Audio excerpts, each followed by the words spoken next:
Hello, everyone, and welcome to this doubleheader matchup here at Nicolay Field, where your Adrian College Bulldogs will be taking on the Comets of Olivet College. Olivet coming into the contest 3-9 overall, 2-2 in conference. Adrian 10-5, 3-1 in conference.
And with the conclusion of the anthem, we are ready to begin today's contest. On the mound, first for Adrian College Bulldogs, is Eric Schmidt, 3.81 ERA, 2-1 on the season.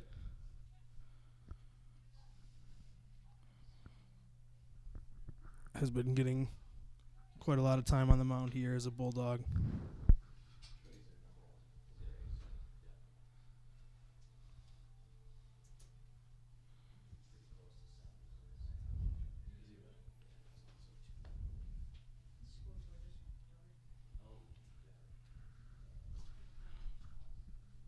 Batting in the one spot for the Comets is Luke Spots.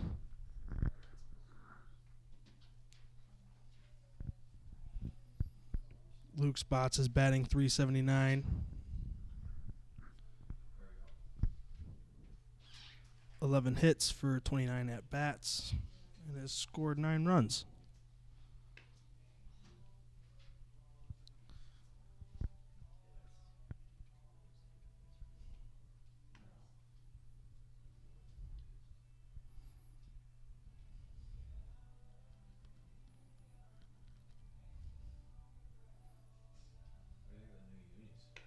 Frankie Resto sends it down, closing off Eric Schmidt's warm-up session, and we are underway.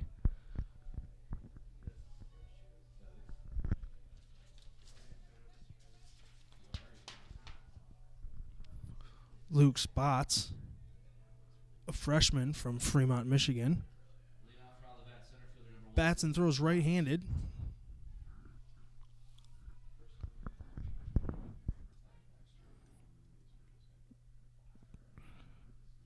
And here comes the first pitch of the game. It's a foul tip sent right back. Counts 0-1.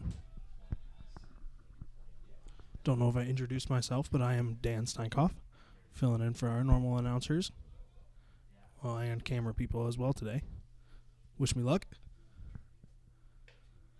A strike called.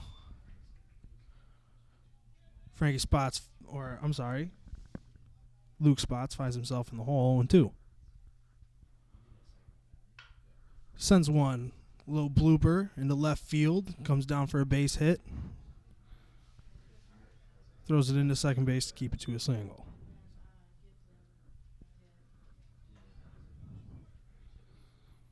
A good at bat for Luke Spots. Battling back from an 0-2 count for a base hit.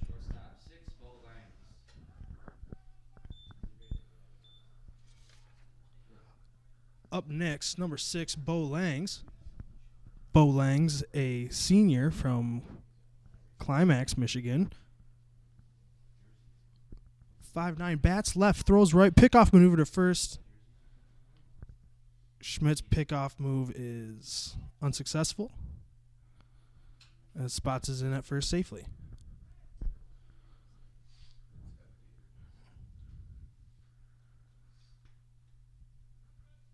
Here comes the first delivery to Lang. Shows bunt. Pulls back. And Spots is caught stealing at second. There is one out.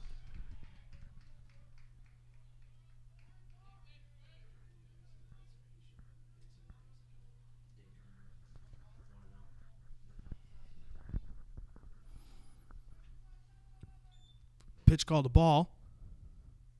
The 1-0 delivery.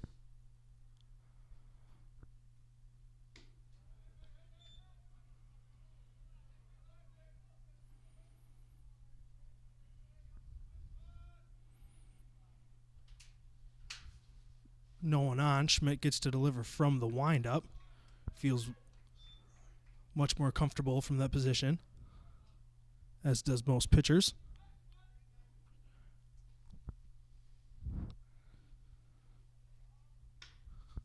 High shot to left field. And it's caught, reeled in. Out number 2 at the top of the first inning.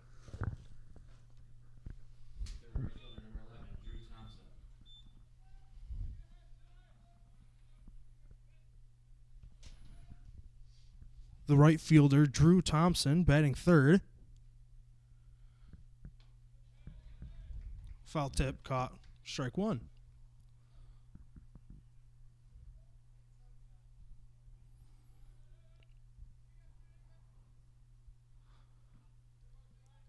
A 1 delivery gets away from him. It's in front of the plate. Bounces across for ball 1.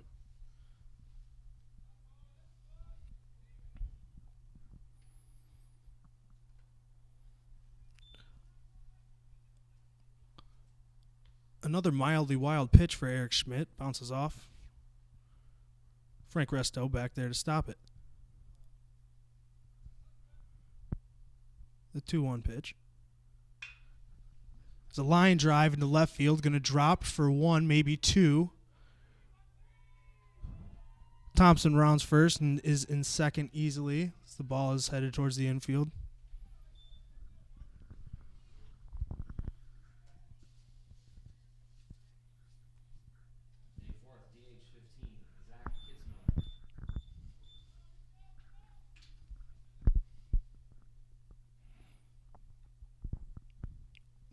The DH batting cleanup. Zach Kitzmiller.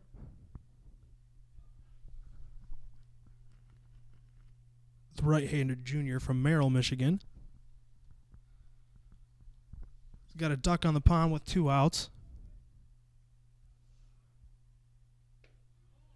Ball's outside.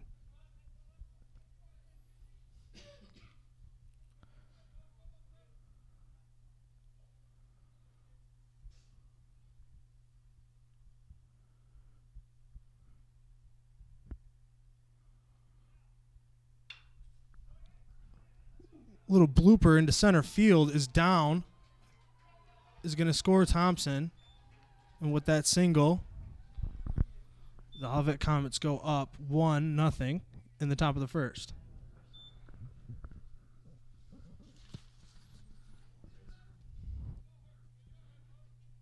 That is Kitzmiller's 11th RBI this season. a team high.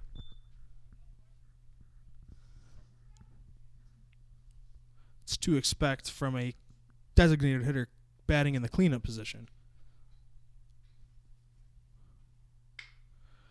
A shot to the shortstop is handled easily over to second for the out, and the Bulldogs will retire the side.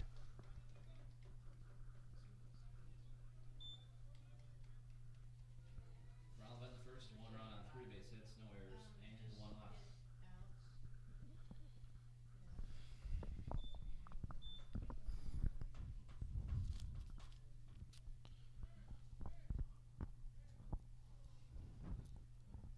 A couple of big hits off the bats of the Comets. So we're seeing the wind out here at Nicolay Field come into effect very early in this ballgame.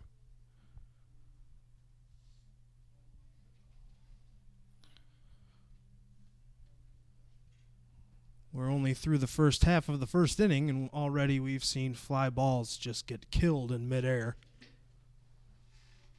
and drop just in range for a short base hit.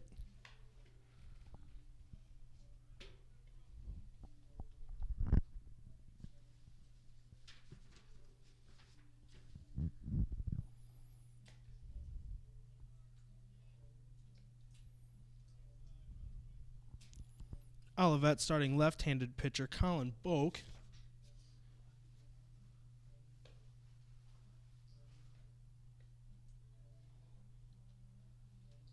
Colin Boak is a 5'9" junior from Fowlerville, Michigan. Out towards my neck of the woods.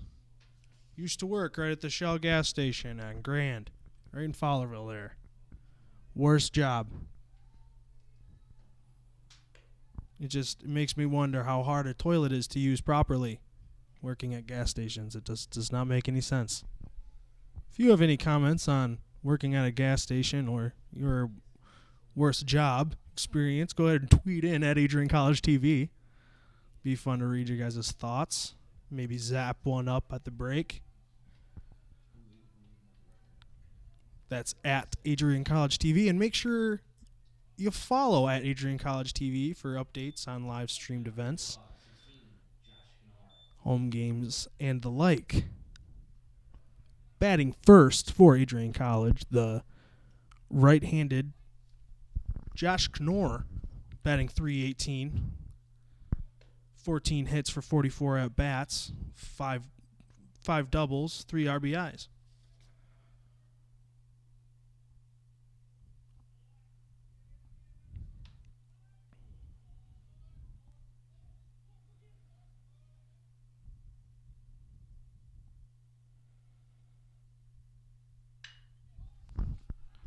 And he smacks ones deep into the right center.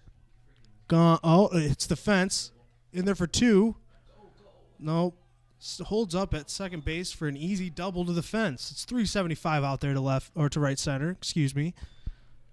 Quite a big hit for Josh Knorr, the hometown hero from Adrian, Michigan. Former player for the Jacksonville Community College baseball team. A very welcome addition. His bat has been very lively this entire season. At the one position for a reason. The first delivery to JJ3 is a strike called on the low outside corner. Starter pitcher Boak not having any problem finding those corners. There's a shot right back at him. It's up to second base. Shortstop fields it. Play is made. J.J. Trey out at 1, but advances Knorr to third base. Coming up is Ryan Doro, the shortstop. Batting triple threes this season. 18 hits with 54 at-bats.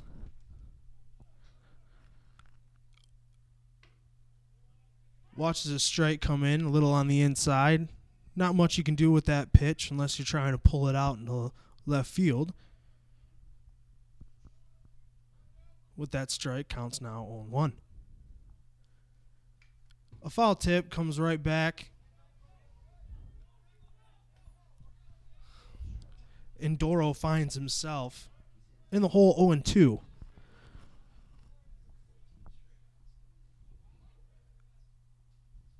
With Kenora on third base and his team down 1 run, he's really looking to pull him in. Unfortunately, goes down swinging, does the mask of Doro. That'll bring up the left-handed center fielder, Jeff Gertley, batting a whopping .400 this season. In 55 at-bats, he's hit 12. He'd hit 22 of them with 11 doubles, 1 triple, 4 home runs, and 14 RBIs. This man is the quintessential cleanup hitter. The 0-0 delivery is low and outside. Not a place you want to pitch to a big lefty. That's something he can really get a piece of and send soaring. See if the pitch location is a little bit more cautious. It is. It's on the lower inside corner. A pitch Gertley can't get under, and he singles. Or, I'm sorry, he hits the ball over to the second baseman, who fields it easily for an out at 1. Olivet retires the side, leaving 1 on.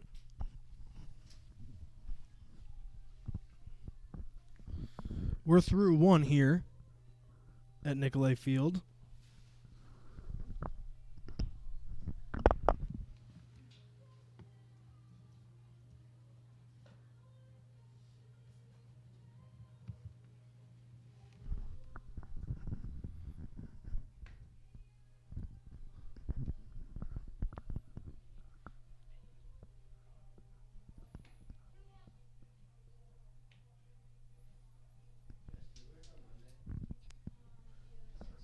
Frankie Resto giving Eric Schmidt to hurry up. 1 more pitch in the warm-up. Trying to get this game rolling. The cold might be getting to the freshman Miami native. I could imagine. I'd be getting a little chilly. Who plays baseball in this kind of weather? That must be going through his mind constantly. Good thing he's got that gear back there to keep him nice and warm.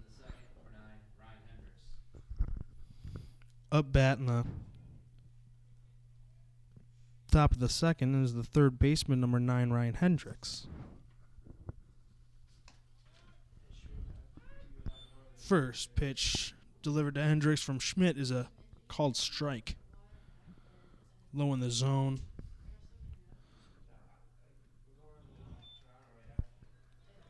Schmidt's got him batting at a little bit of garbage. That pitch is in the proverbial dirt. I say proverbial because if you can't notice this on the stream, the entire field, with the exception of the pitcher's mound, is AstroTurf. Not many fields in the MIAA have this property. And thus, a shot gets through the infield. It's rallied by the center fielder, Gertley. Easily up front. He'll hold him to 1. Hendricks is on base with a hard hit single that blew right by the second baseman, Adrian College, John Joseph III. J.J. Trey, what I've been calling him. I don't know if he likes it, but I like it. Rhymes. He's John Joseph III. I don't know. It makes sense to me. Pickoff maneuver over to first is not quick enough, as Hendricks is in there safely.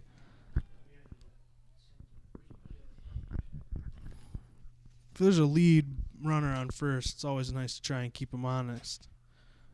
Don't have too many stats by way of Olivet Comets, but from the looks of it, he's pretty hungry for a stolen base. This might be their guy. Upon further examination, still don't have a stolen base stat.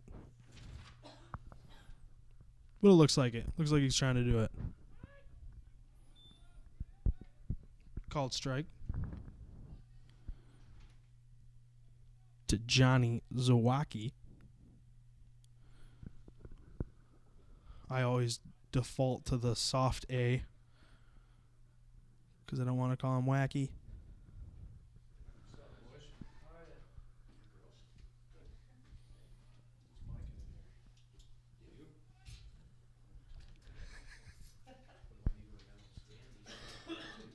I could use some help. President Docking's in the booth. The microphone's on and he doesn't know it.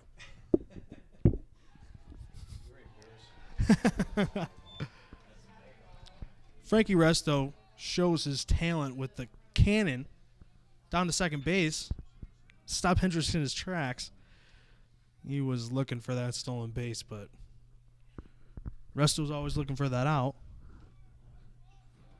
Unloads the bases with that stolen base stop for 1 out here in the top of the second.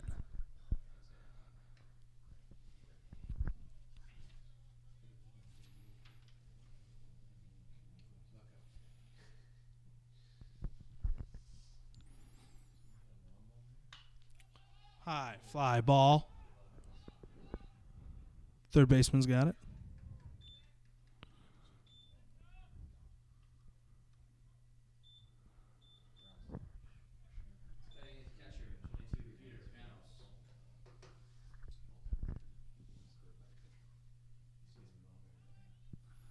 The catcher, Peter Panos, up to bat for the Olivet Comets. Senior out of Davison, Michigan. Swings at the first pitch. It's foul and out of play. Over towards the Meyer Pavilion.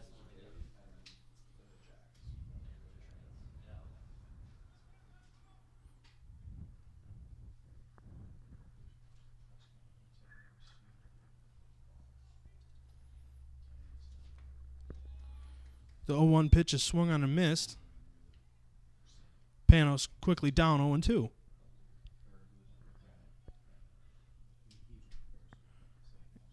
Schmidt in a commanding position in the count.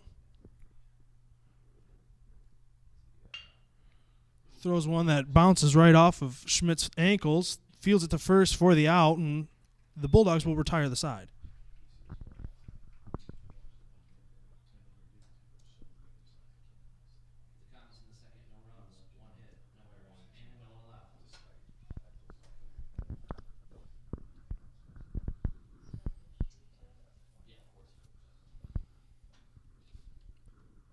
Not an offensively successful inning for Olivet.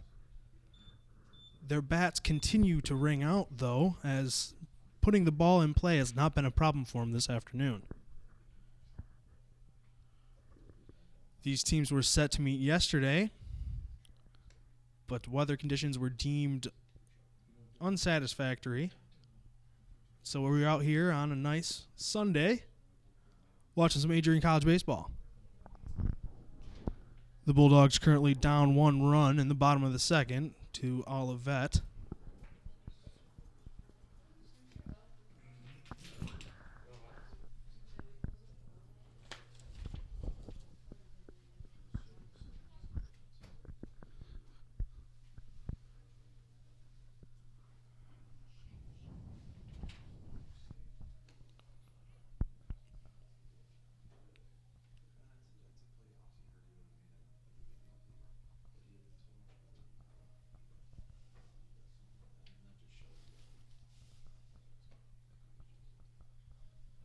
Warm-ups are through for Colin Boak, who has looked as though he's got a little bit of sidearm action and a couple of his breaking balls.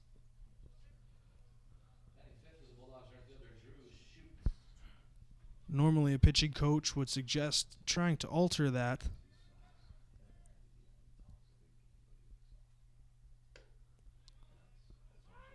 So they would be harder to read.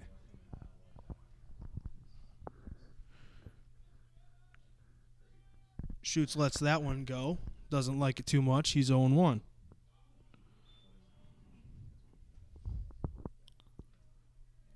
Second pitch delivered as a ball. Evens the count at 1-1 for Drew Shoots. Batting .318 this season. In his 44 at-bats, he has hit 14. 2 of them doubles. and his 8 RBIs thus far.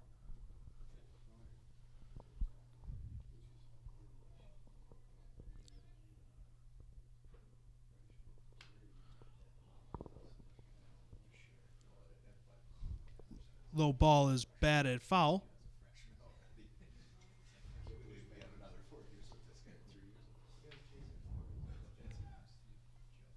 The 1-2. High. Evens the count back up. It's 2-2. Mr. Boca still is in a commanding position in this count. Still has 1 to give. We'll see if he pitches around Drew as he throws the 2-2 in. It is outside. Can't get a handle on it, and he falls swinging. 1 out. Bottom of the second. Comets still lead Adrian 1-0.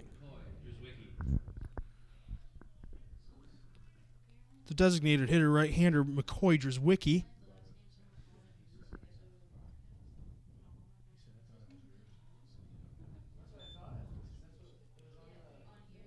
The sophomore out of Toledo, Ohio. 6'5", tall guy. Gets a handle on that one. It's out deep center field. He's able to get under it. And the Comets have 2 outs.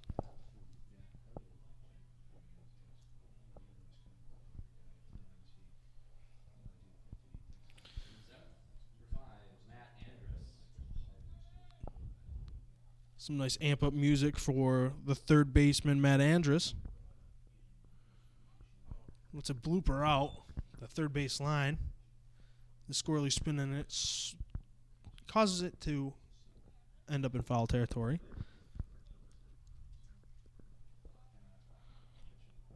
Matt Andrus batting .200. 2 RBIs.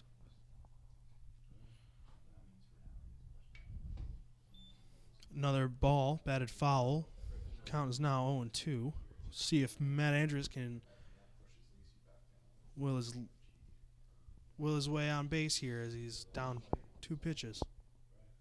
The 0-2 is outside. You can sort of expect that as a batter. Once you fall into, pitcher usually tries to give you something to chase. That one's right where he wants it. Can't fully grab it as he's under that one. Foul ball spins back. Staying alive here. 1-2 count.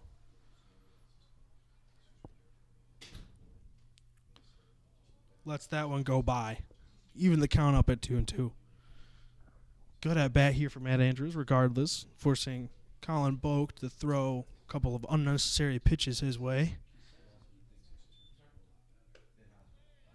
Very good 2-out at bat as he now fills the count and forces Colin Boak to give him something he can do something with. And he does something with it. It's down the third base line. Unfortunately, it is foul. Hard hit ball down that line. A little early on the swing, however. Forces it to fly off the handle.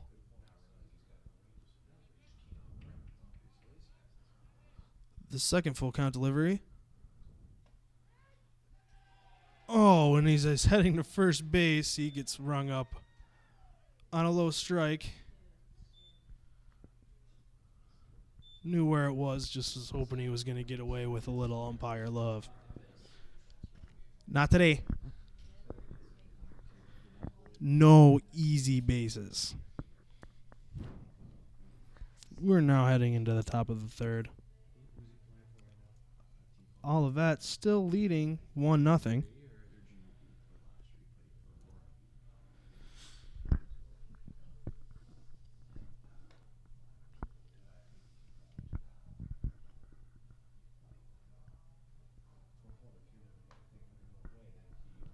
And aside from that 1 run scored in the first inning by the Comets, we have not seen much production out of either of these teams' offensive.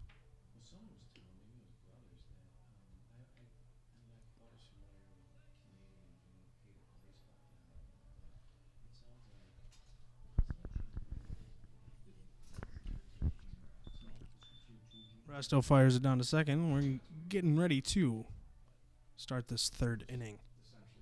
If you're joining us late, thank you for tuning in for ACTV. I'm Dan Steinkoff, reporting live from Nicolay Field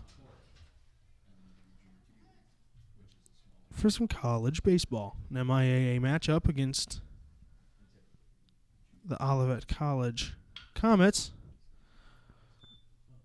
First hit swung on and fouled down the third base side. Hard cuts taken by number 3 for the Comets. Tom Court, the second baseman, batting ninth. Swing and a miss. Count is now 0-2. Eric Schmidt in the commanding position.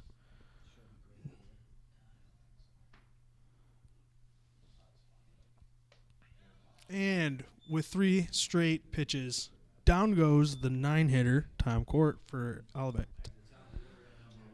Brings up the leadoff hitter, Luke Spots, the center fielder, out of Fremont, Michigan. Hit a single in his last at-bat.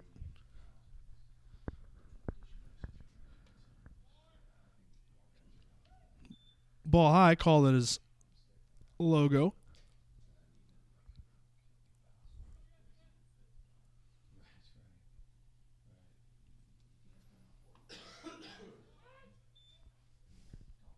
Right down the tube is that one. First strike is taken by Luke Spots. Count 1-1.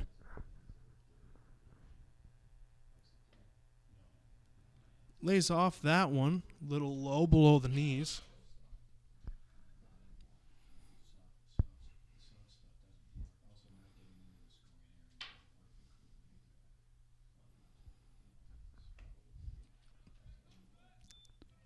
Lays off the high cheddar.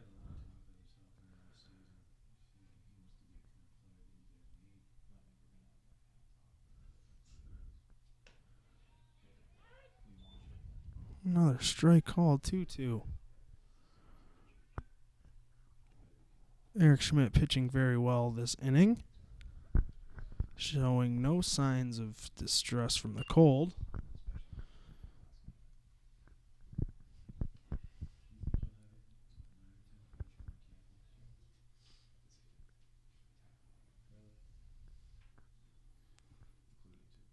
Luke Spots fouls that last pitch. Stay alive. The 2-2 count. No one on, one out. Top of the third. The 2-2 pitch is swung on and hit deep into the second center field. Gertley is not able to corral that one in as Spots is rounding third and is in there for a triple. That was a hard hit ball into the middle of no man's land there in left center. Gertley was under it, but was on the move and unable to corral that. Luke Spots turned on the wheels as he was moving around second base, seeing that Gertley had trouble fielding that ball. If he had a better step on it, he might have been able to play it a little harder. Keeping him to 2 nonetheless. Leadoff hitter is on with a 1-out triple. Bringing up number 6, Bo Langs.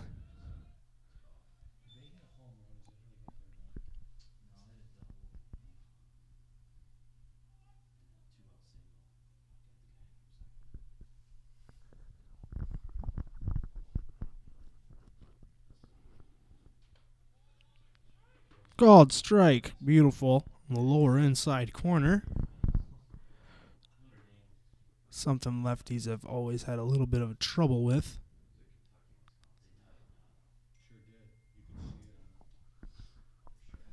Unless you're one of those guys who likes to get down under it. Gertley feeling the ball hit the center.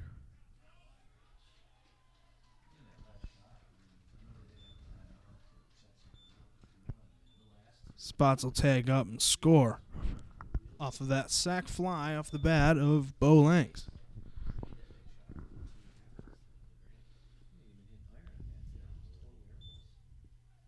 Number 11, Drew Thompson.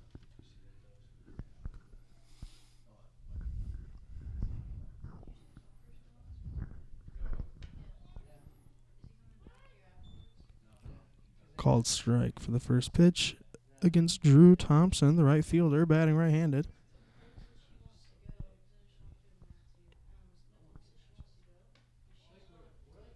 Ball low and inside for the 0-1. Eric Schmidt still showing severe concentration, even though he's fallen behind in this contest. Still remaining in control. Is showing a little sign of distress from the cold as he blows into his hand, trying to warm up that throwing arm. The 1-2 pitch is swung on, hard hit, third baseman Matt Andrus, who fields it over to the first base to retire the side.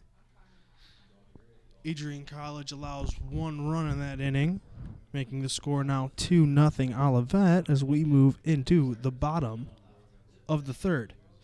Again, I'm Dan Steinkoff, filling in for our normal crew as announcer, producer, and cameraman, giving a masterclass on Wirecast.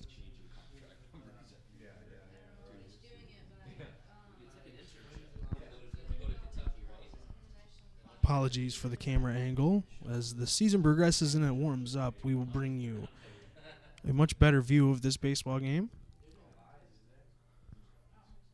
including, but don't quote me on this, GoPro replays of pitches and dugout shenanigans.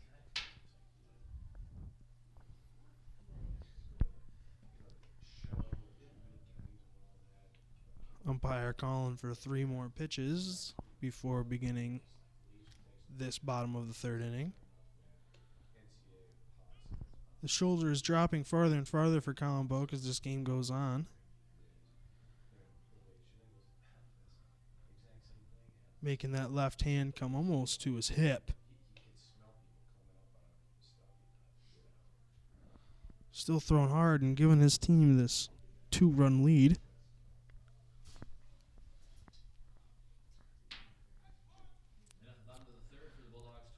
In the bottom of the third of this doubleheader contest.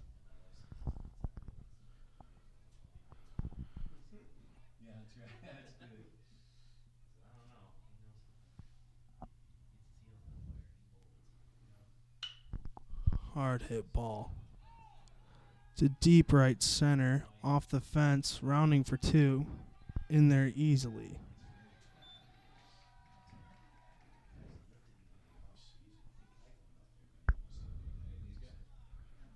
That was the big Colin Parcher. Smacking one out to right center for a easy stand-up double. Bringing up the freshman Miami native catcher, number 20, Frank Resto.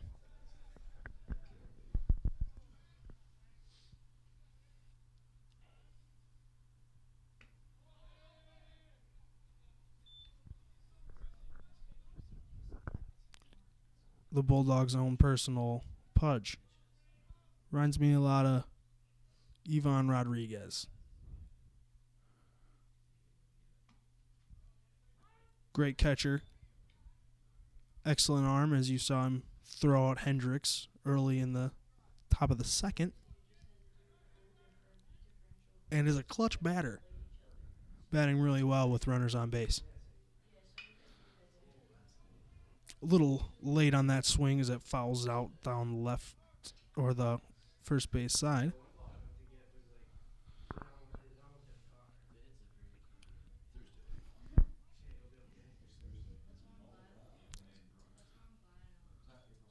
A wild pitch is bounce off his Parcher, books it down to third base, is in there easily.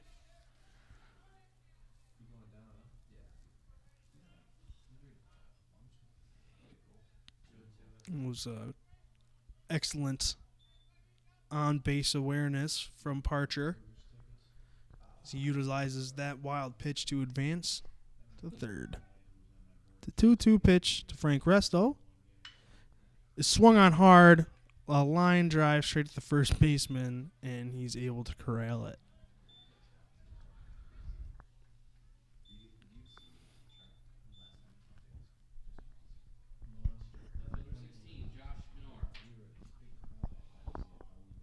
And with the retirement of Frank Resto, we'll bring up the lead hitter, Josh Knorr, hometown hero.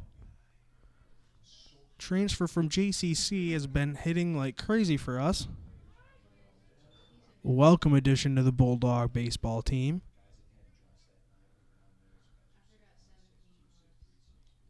Always nice to see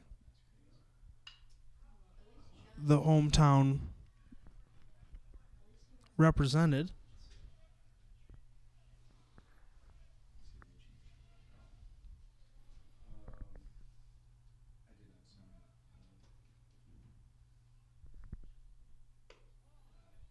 Ball outside.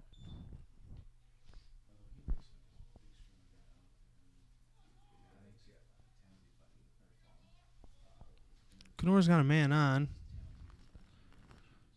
There's only one out.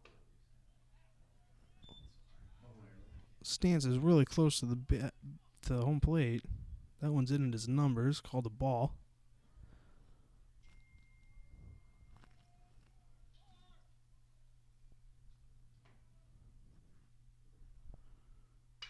Hard hit ball to the just bloops into shallow left center for a RBI single for Josh Knorr.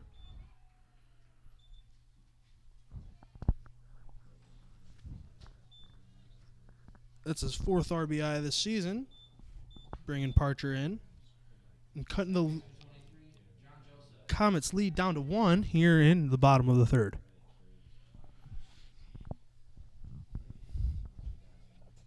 Batting second, John Joseph. Third, J.J. Trey. Takes a look at that pitch, says, no. That's not me. And he's right. Ball one. With only one out, it's a good chance with seeing these guys, the top of the lineup, with one on, continue the scoring here in this inning.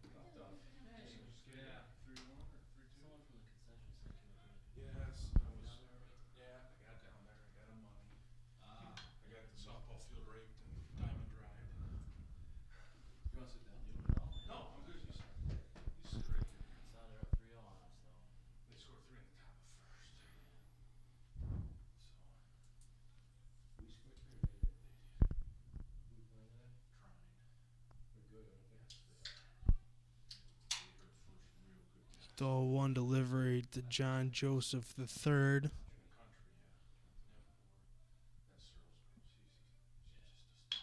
Is a strike. It's swung on, bounced low.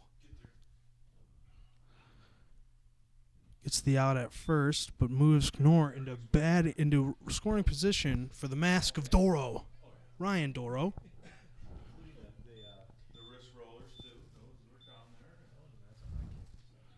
Ryan Doro, the shortstop, batting third for Adrian.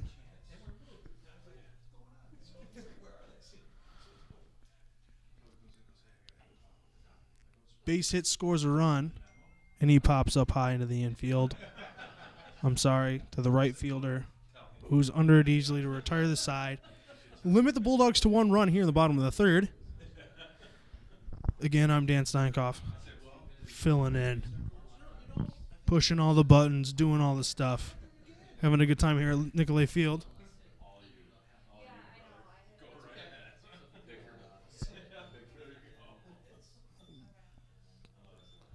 Peanut Gallery's getting rowdy in here. Having a good old time in the press box. For this doubleheader contest against the Olivet Comets. Adrian Bulldogs down 2-1. In the top of the fourth.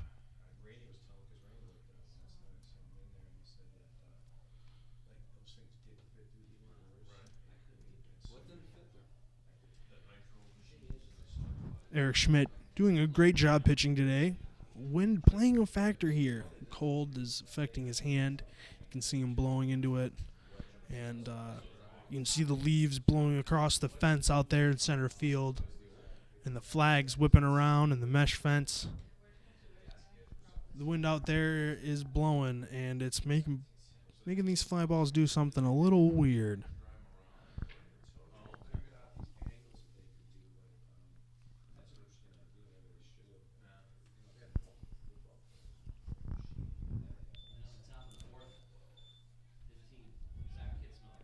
Zach Kitzmiller, the designated hitter, batting first here in the top of the fourth. Kitzmiller, the catcher, junior out of Merrill, Michigan.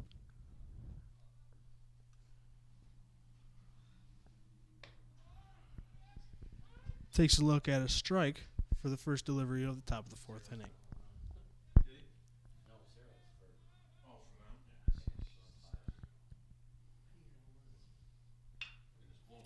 Ball swung on, hit foul down the third base line. Olivet's third base coach almost had a handle on it. Couldn't quite get there. Time.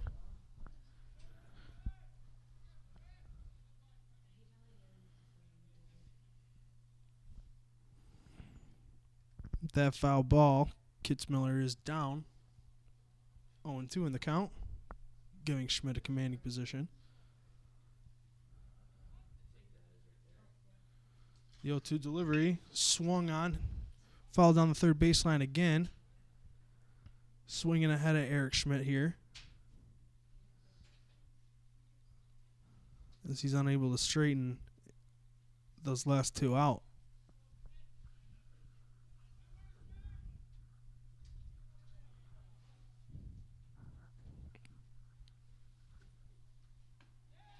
Swung on and missed for strike three. Eric Schmidt gets his first K of the day.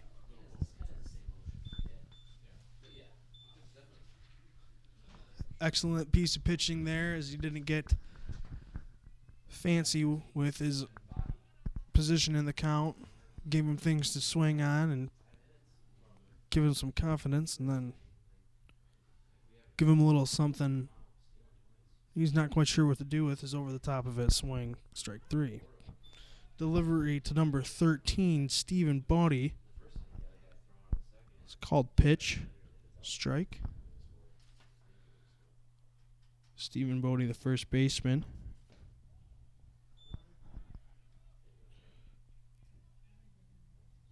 Out of Decatur, Michigan, a junior.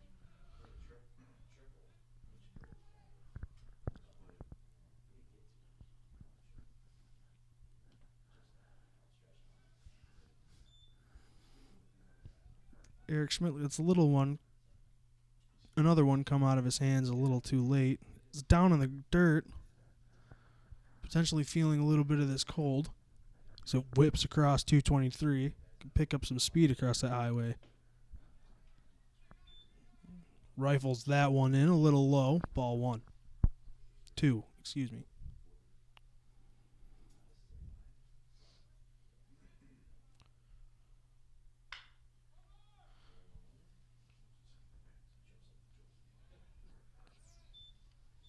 Doro over there to stop it. I'm sorry, that's John Joseph III. Corrals it at second base for the easy out.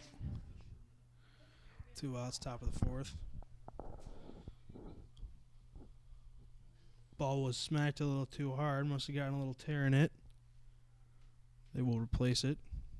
Keep playing.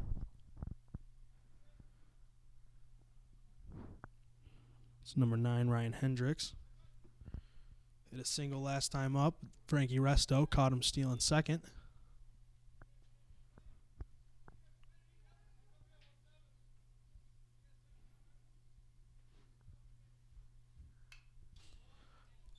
Hard hit foul ball right back at President Docking's face. Luckily, we've got this mesh protection here.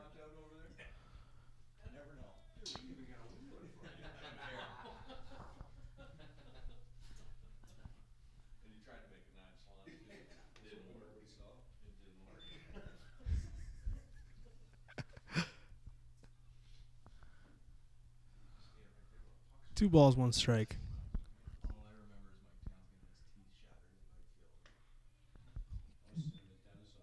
headhunting a little there as Eric Schmidt as that one's up towards Hendrick's chin. Count now 3-1. Schmidt falling down in the count for the first time this inning. Foul tip caught. Fills up the count at 3-2.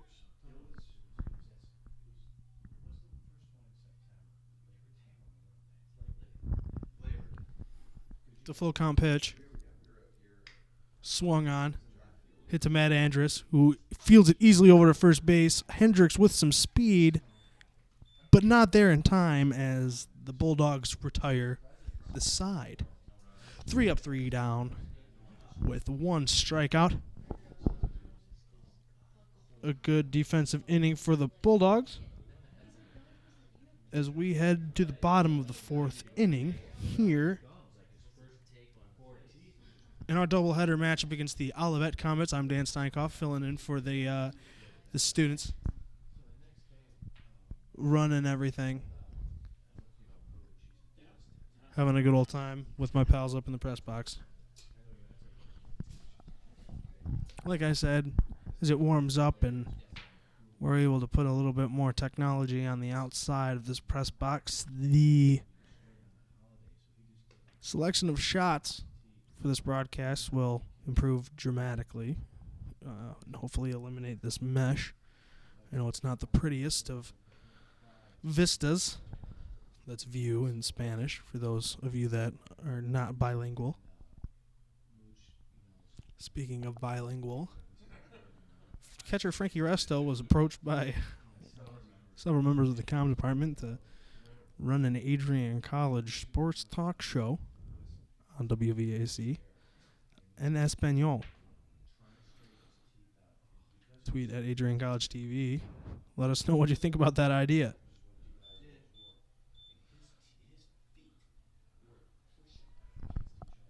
Up to bat, first in the bottom of the 4th, is the Big Gert.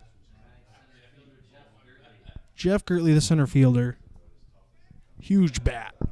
Let's see what he does here in the bottom of the 4th. Get a little life into the offense of the Adrian College Bulldogs as they find themselves down 2-1 against the Olivet Comets.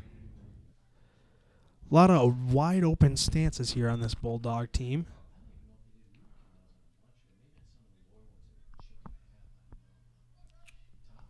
1-1 is the count.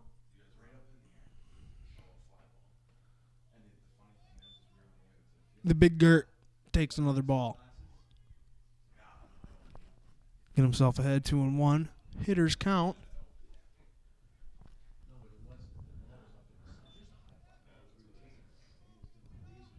Sorry about the camera, everybody. Again, I'm doing this by myself.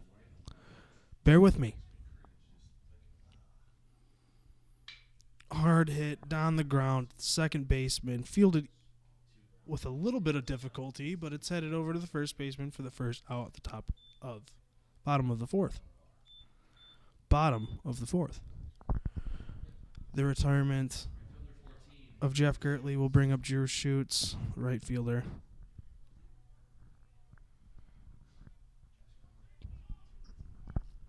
Batting righty. In the 5th spot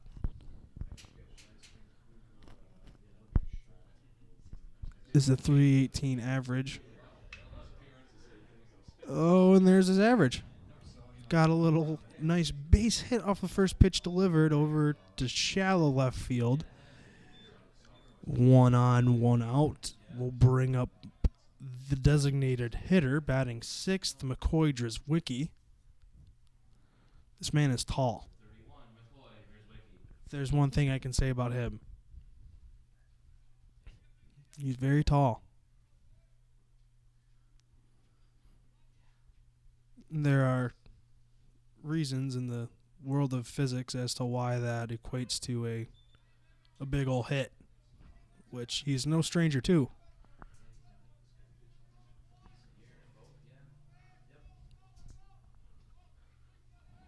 Normally you see the taller baseball players back off the plate a little bit so they can get the sweet spot of the bat over the heart of the plate. but Drzwicki does not let his size affect his gameplay at all. Sitting squarely in the middle of the batter's box. Oh. Nice hard hit ball down the third baseline. Cannot stay fair, unfortunately. McCoy Drzwicki.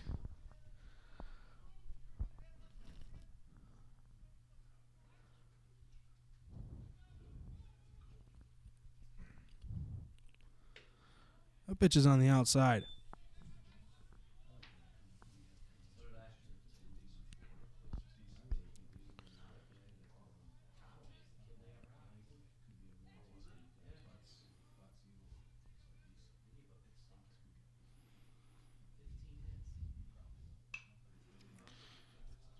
Following back yet another one is McCoy.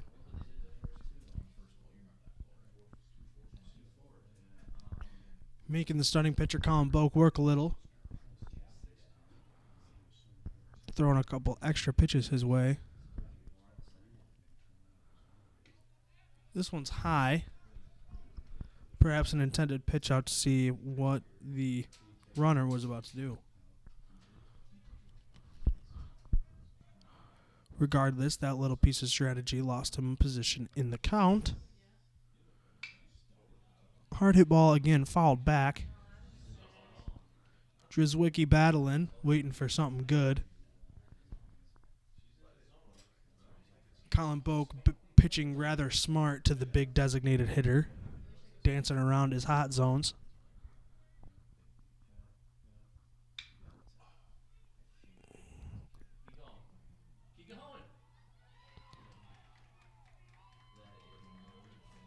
Drzwicki's hit ends up spanking off of the right field wall, in there for a double. A one-out double here in the bottom of the fourth. With two men on. And the third baseman, Matt Andrus, up to bat. Let's see if Adrian College can close this gap, as the tying and go-ahead run are sitting at third and second base respectively. There we go. The base hit drops, scoring hopefully two. Nope, holding up at third base is McCoy Drzwicki. Is that one-out single by the third baseman, Matt Andrus, ties the game at 2.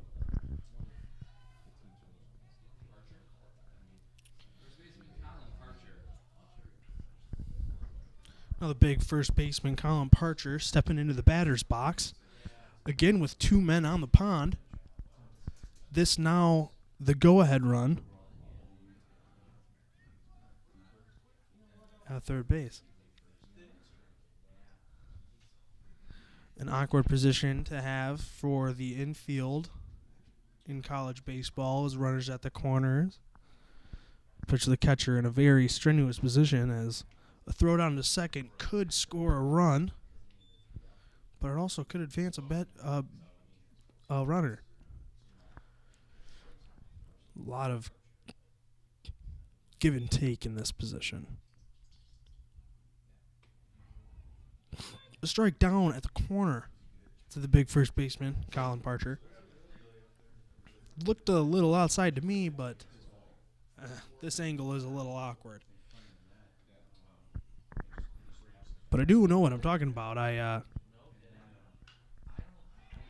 That's a high fly ball fielded by the catcher to retire Colin Parcher, make it 2 outs, still 2 on. And with Parcher's retirement, Frank Resto, the 9th batter, steps up to bat. Not too bad with runners on. Let's see if he can't generate something. The freshman out of Miami. Adrian College's personal pudge. Watches the first ball come in low and outside.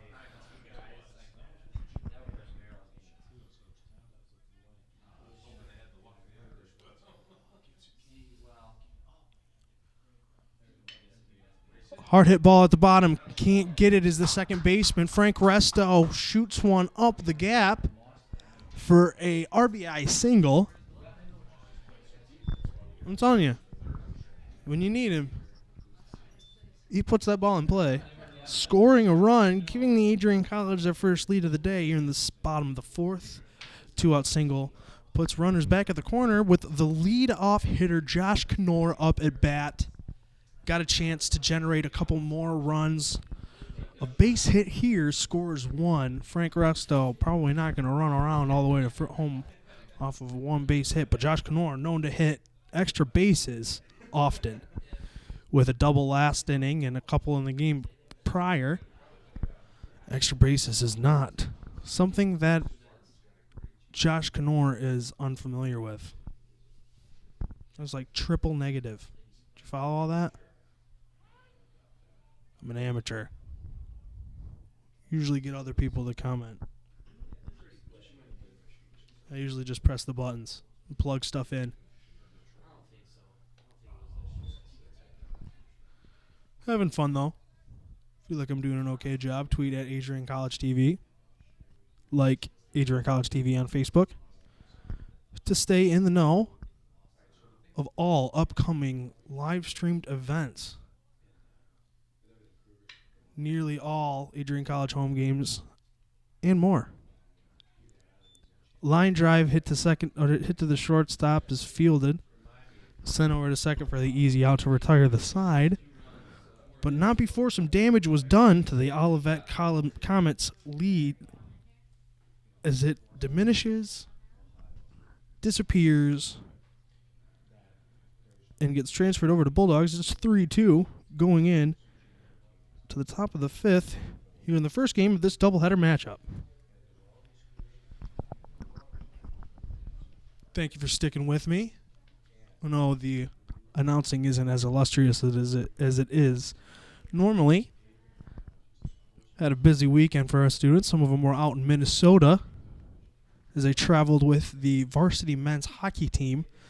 As they had a bid to the Frozen Four out at Ritter Stadium and the University of Wisconsin's campus, University of Minnesota's campus.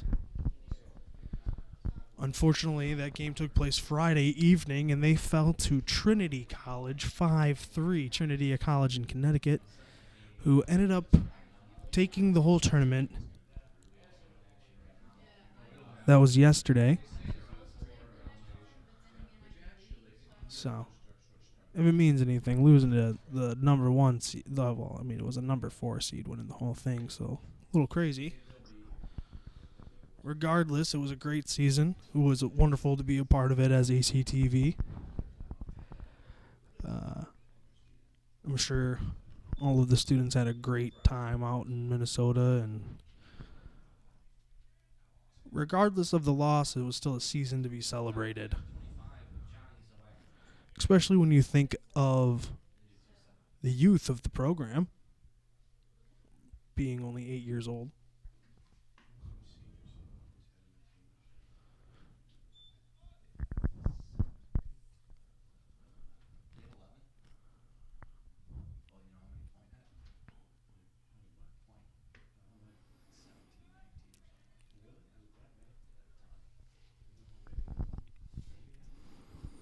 Schmidt's first pitches to number 25, Johnny Zawicki, are low. Called balls. This one is high as he's trying to compensate for those called strikes. I'm sorry, balls. Johnny Zawicki got the Placido Polanco head sock on, usually reserved for playoff baseball, but seeing as it's a little chilly here in the end of March in southeast Michigan, dressing up in the fall ball gear. Only a little above freezing here at Nicolay Field. As Zawicki takes his fourth ball for a walk. Eric Schmidt's first of the day.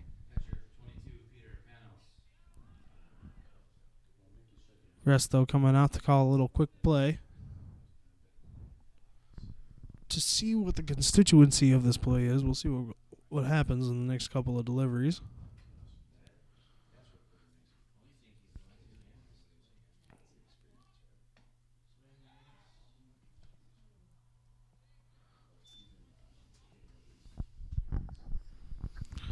So it seems to me that Frankie Resto predicted that bunt, was letting the first baseman and whoever was backing him up know that he was going to throw to first to try and get the bumped up runner out on the pond.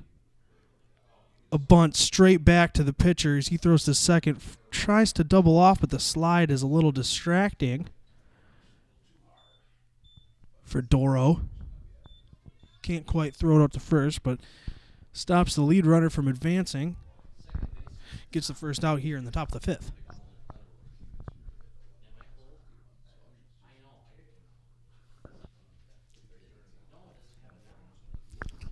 Not the best bunt. Put him in a little hot water there, but luckily another bunt.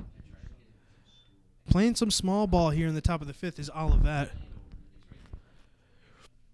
Potentially trying to cut the wind out of this game, keep it on the ground and make the infield work, rather than counting on the long deep balls. Eric Schmidt's pickoff maneuver over to first is not quick enough,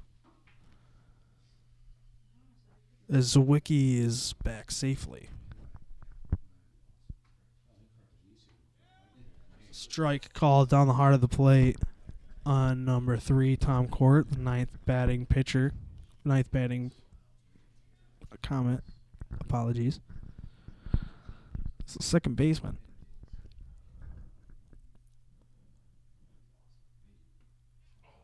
Oh, wow. Looks good from up here. The athletic director, Mike Duffy, hollering to ring him up. Can't help but agree. That looked like a nice off-speed pitch from Eric Schmidt. Swung on and missed. Sorry, foul tip, says the umpire. But it's a caught ball by Frankie Resto. That'll retire the batter, Tom Court. With the ninth batter sitting down now with the second out on top of the fifth, that'll bring up the leadoff hitter, Luke Spots. Has had a pretty good day today. No, he didn't. His day continues as he hits a ball into shallow center field for a base hit.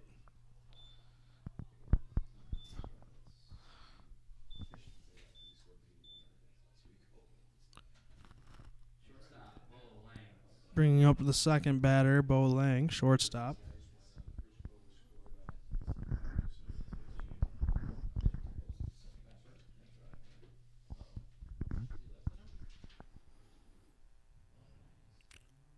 Umpire's got his wallet out.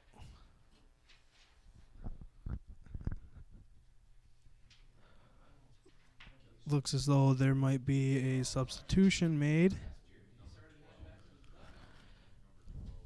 Grabbing a pinch runner for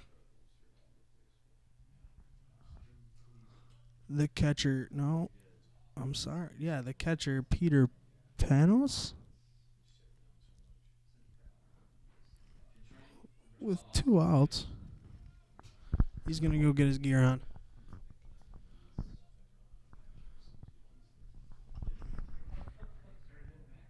Is it the last batted out?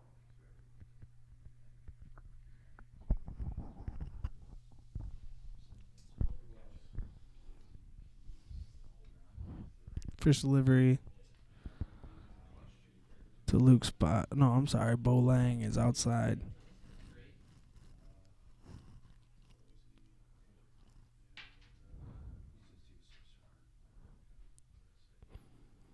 The left batter versus right pitcher combination.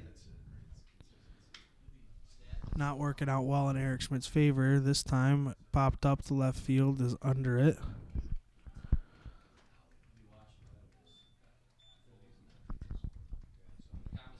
Not allowing the Comets to score is the Bulldogs here in the top of the fifth. They'll pick up the sticks and go to work, moving into the bottom of 5.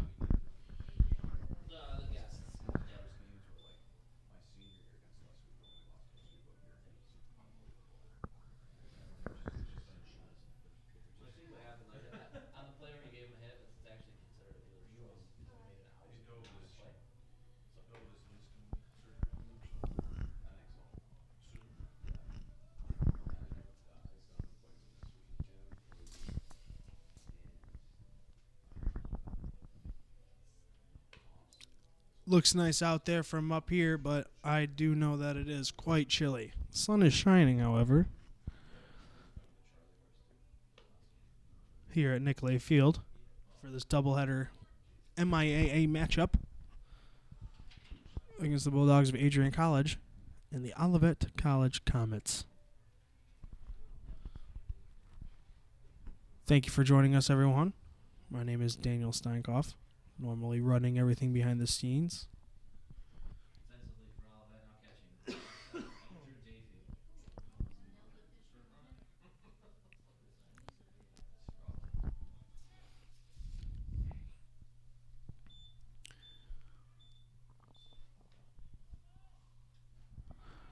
There's a substitution at the catcher position. Number 7, Andrew Dayfield, the right-hander from 6-2. We got 2 back. All right. Top of the third.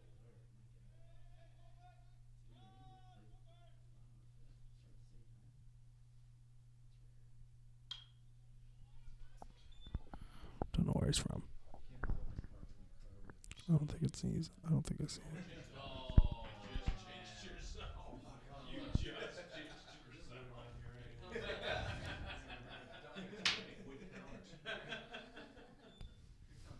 Peanut Gallery is now concerned about the position of their parked cars after that J.J. Trey foul ball. Has a little audible thud at the end of it. Hard hit ball. Can't be handled by the third baseman. Shortstop there, back him up. Fields it over to first base. Throw Joseph the third out. 1 out. Bottom of the 5th inning. Number 2, Ryan Doro.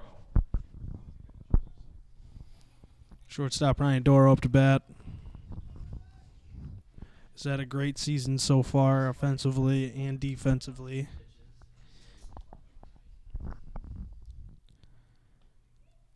I'd have him on my fantasy team if there was D3 college fantasy baseball. Anybody out there want to join the production house's fantasy baseball team? Email me at dsteinkoff@adrian.edu. Ryan Doro hits a hard hit ball to right field. It's caught for out number 2, bringing up the center fielder, the big Gert, Jeff Gertley. It's a good nickname. We gotta work on all of them though.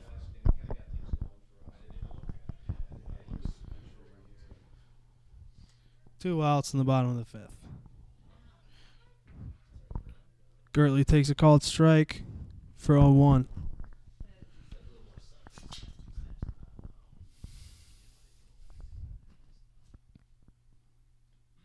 The ball is low, and Gertley can tell. So he lets that one slide by. Counts even at 1-1.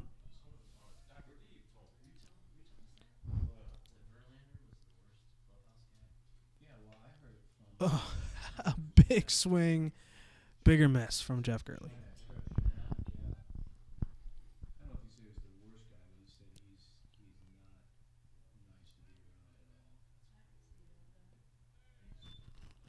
That one is low and outside. Jeff Gertley gets an eye on it. Lets it go by. Count is even at 2-2.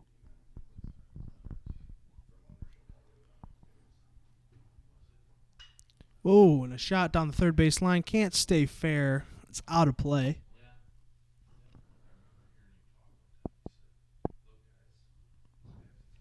Not so easy doing this by yourself.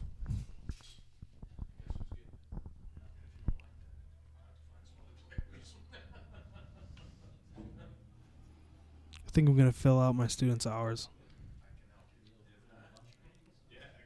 Take their stuff. Just kidding.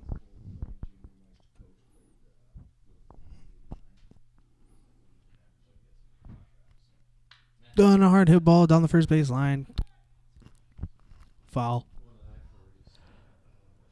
Jeff Gertley battling 2 strikes, 2 balls. Trying to stay alive here in the bottom of the 5th. Keep Colin Boak working.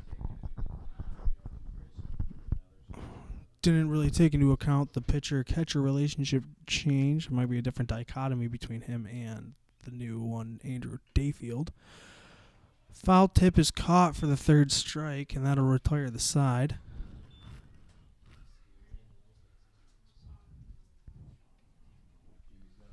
Moving into the sixth inning, Bulldogs up 1. It's 3-2 Adrian versus the Comets of Olivet.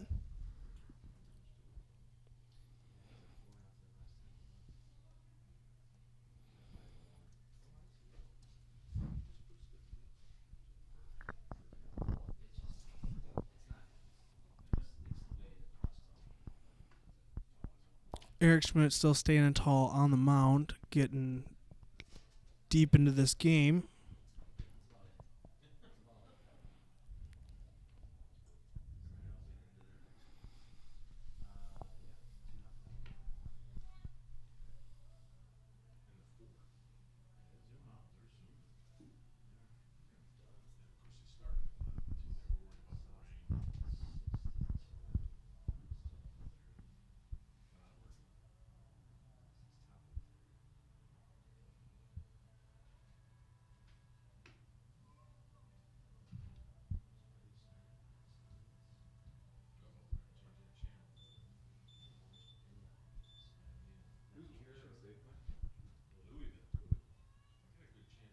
Number 11, Drew Thompson.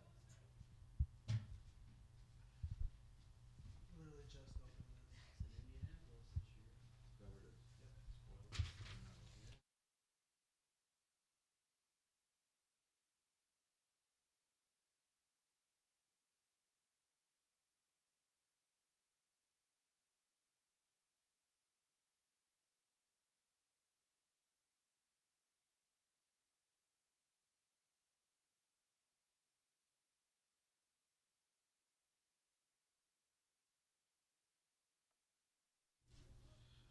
Okay, well, thankfully saving me from my suffering here is Ellen Stanton. A normal patron of the mic here for ACTV. She had adjourned to the land of 10,000 lakes, which kind of makes me mad because we got way more lakes than 10,000 here in Michigan. Because, we got great ones. How many great ones do they have? Oh, yeah. Ellen, how was your trip? It was a good time. 20 hours over 3 days. That was fun in the car, but With Frank Krupe, Gabe Schrei, and Sean Kane. luckily Jocelyn was with me, so Okay, yeah, you did that have a helped little save me. bit. That's a ball fielded by Ryan Doro over to first base for the easy out here in the top of the sixth. Yeah, these mic stands are a little grabby. They don't want you to take them out.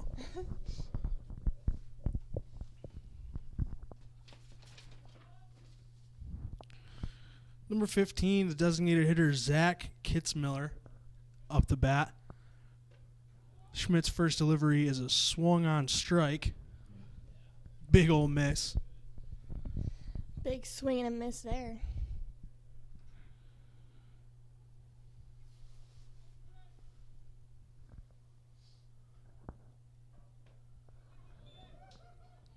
Comes up a little high on that swing as well. He falls down 0-2 to Schmidt. Looking strong against the designated hitter. He had a little bit of trouble pitching against him earlier in the game, but it seems he's figured out where he wants it in the zone and is keeping it away from him. There's a ball hit down the first base line, fielded easily by Colin Parcher. And that is out number 2 here in the top of the sixth. As a batter, you definitely don't want to be going against pitcher Eric Schmidt, as he was named recently the D3 Pitcher of the Week. Not just a MIAA pitcher, but a D3 all-around baseball pitcher. So gaining national recognition is Eric Schmidt on the mound for Adrian College. See, that's why it's good to have analyst, expert Ellen Stanton on scene. That's a bit of information I would not have been able to give you. His first pitch is off the mark to number 13, Stephen Bodie, the first baseman. 1-0 delivery is low. It is cold out there, isn't it? It's very windy out there today Can't and very tell. cold. can't tell on the screen. It looks like a beautiful spring day, but that wind off of 223 is killer. Those bleachers are a wind tunnel basically up there. Eric Schmidt feeling it a little bit as he blows into his hand every 2 or 3 pitches, trying to keep it nice and warm. Bodie looks at one.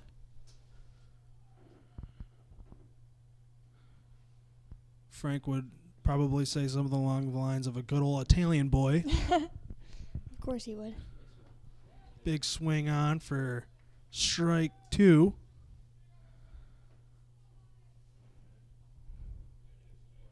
As you can see in the video, though, the screen in front of Oh, us yeah.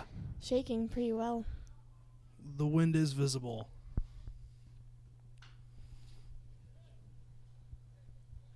Struggling to stay alive, Stephen Bodie fouls one out towards the away dugout.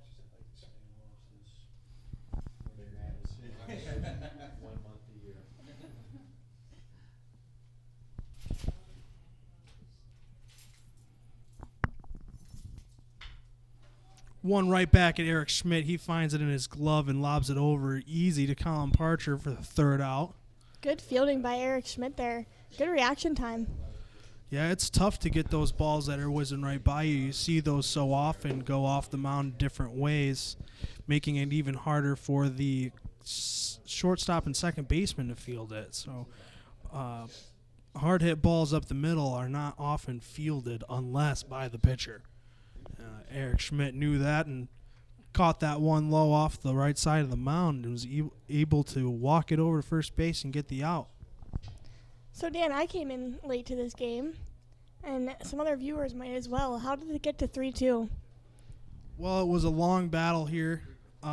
First inning, Olivet came alive with the bats, hitting a couple of back-to-back singles. Bloopers out into the shallow outfield, chalking it up to a lot of wind out there, killing fly balls. So the outfielders were not ready for those shallow bloopers.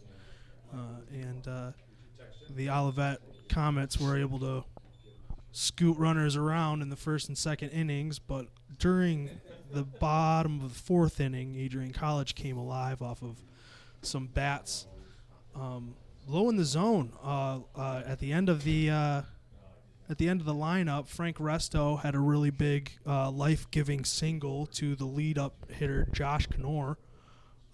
That he ended up actually getting an RBI. So we're seeing a lot of work from lower numbers in the batting order.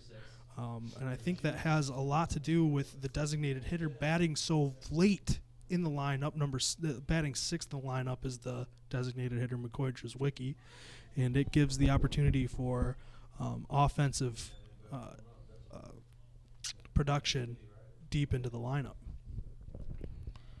You're a pretty big baseball fan and umpire yourself. How much do you think this wind and cold weather is going to affect them today? Well, as you can see, the fly balls are dying up top because of the wind. That's it's pushing out, but the way that the balls are spinning, it's hard to play for an outfielder. But affecting him most is the pitcher. Being affected most by the cold is definitely the pitcher. That ball is taking a weird bounce, a little bit of home field advantage here for the Adrian Bulldogs. As I mentioned earlier, the only thing on this field that is actually dirt is the mound. Balls can take really awkward hops off of this rubber.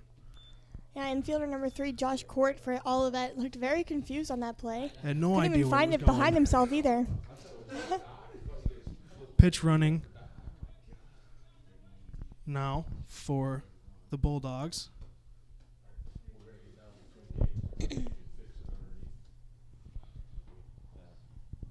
You know, if I was on the softball team, they would definitely have to pinch run for me every time.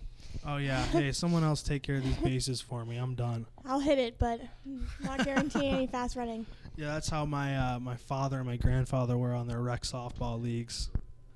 They would have somebody just stand up there and they'd hit a home run. You wouldn't even run the bases. You just go and sit Light down. jog. No, just go over to the dugout. He's like, it's over.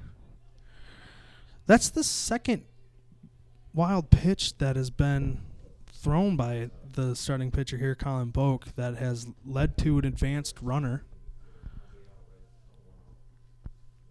And you got to chalk that up to the cold weather. I was just gonna say that. You have to wonder if that's the weather with his hand. When you lose feeling in your hands, it's harder to grip the laces properly. And sometimes if you're trying to throw a four-seamer or a splitter, it kind of gets away from you. It makes your fingers feel slippery. Mm-hmm. Definitely not a good time for pitching. That was Matt Andrus, he got under the ball, so it went right up to the second baseman, was easily caught by him. 29, Colin Parcher. Bring up the first baseman, number 29, Colin Parcher. He has a stolen base. Well, not technically. It was a wild pitch, so it doesn't really count as a stolen base anymore. Still hustled around real nice. Had a hard-hit double in his last at-bat that led to some more offensive production from the Bulldogs. With 1 on and 2 outs here in the bottom of the 6th. You can look for the big first baseman to try and put it into play. As you can see, the outfielder playing Parcher very deep.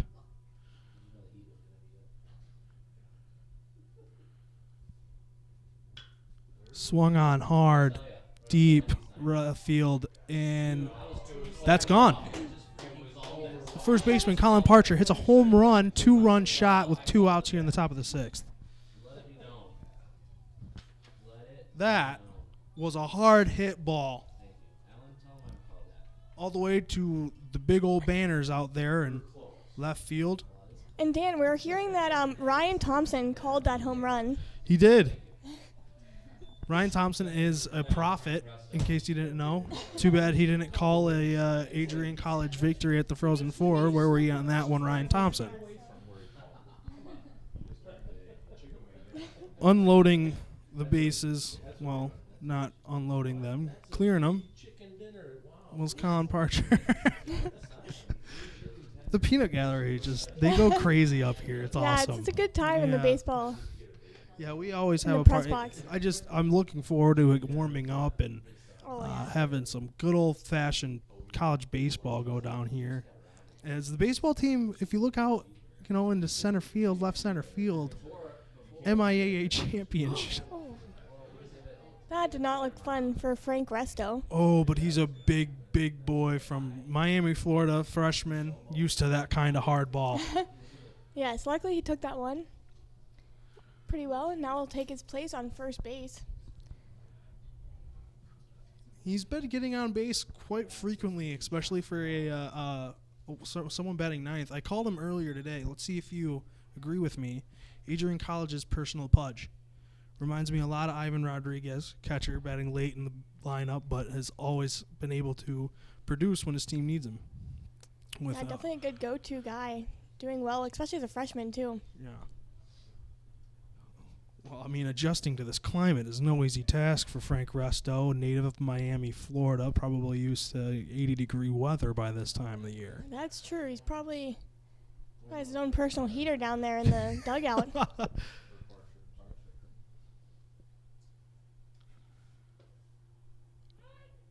Called strike in at Josh Knorr, hometown hero from Adrian. Went to Jackson Community College. Just recently moved on over to Adrian College, batting first, and he's been a welcome addition. Good switch for him. As you said, he has been doing well so far this year. Jackson Community College does play some very good baseball. They have a baseball team? Yes. I did not know they that. do. Very good one. And there is a short hit ball into right center. Pushing for 2 is Josh Knorrs. He's in there with a 2-out double here in the bottom of the 6th. Good hit. Nice double for him. Adrian College not afraid to keep going here with 2 outs, swinging the bat and making something happen. trying to produce a little bit more offense and increase their lead going into the later innings of this game. Number 23, John Joseph.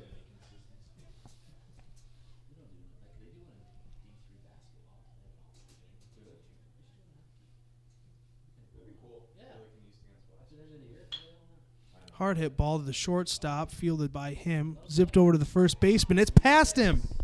Josh Knorr's going to come over and score on that pass ball. And that's the first error of this ball game. As that ball was zipped, I don't know who's going to get the error on that one. I think it should be the shortstop for the bad I'm going to throw. have to agree with that. Yeah, the throw was very, very far down. Hard for that first baseman to be able to reach that. Number 2, Ryan Doro. Great job, though, by... That's J.J. Trey, Yeah. John Joseph III. Good job by him to really run through that one, even if he thought... Looked like he might have thought that he was going to get out there, but great effort by him to just run through that first base. Given new life on that error is John Joseph. He might be looking to steal in advance.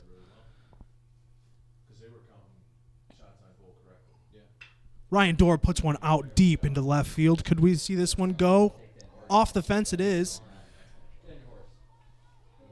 Around third.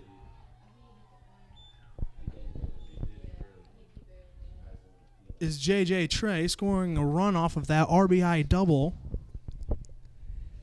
Nice hit by Ryan Duro there. Good placement. He saw that Colin Parcher had gotten a little bit of lift out there the previous hit and kind of saw to it that he sat one out right basically where that one was hit. An RBI double keeping this Adrian College team alive here in the bottom of the sixth.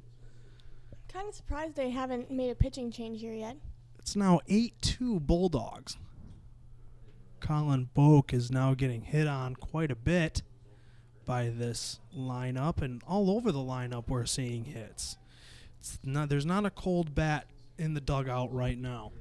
It's great for the Bulldogs to really get their bats going in this game, too.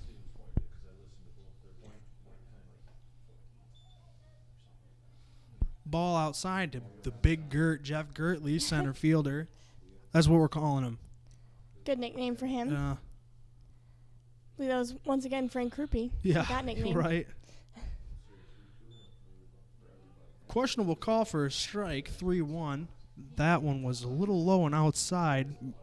Umpire might be challenging Jeff Gertley to not utilize the weather as the pitcher is definitely showing signs of fatigue.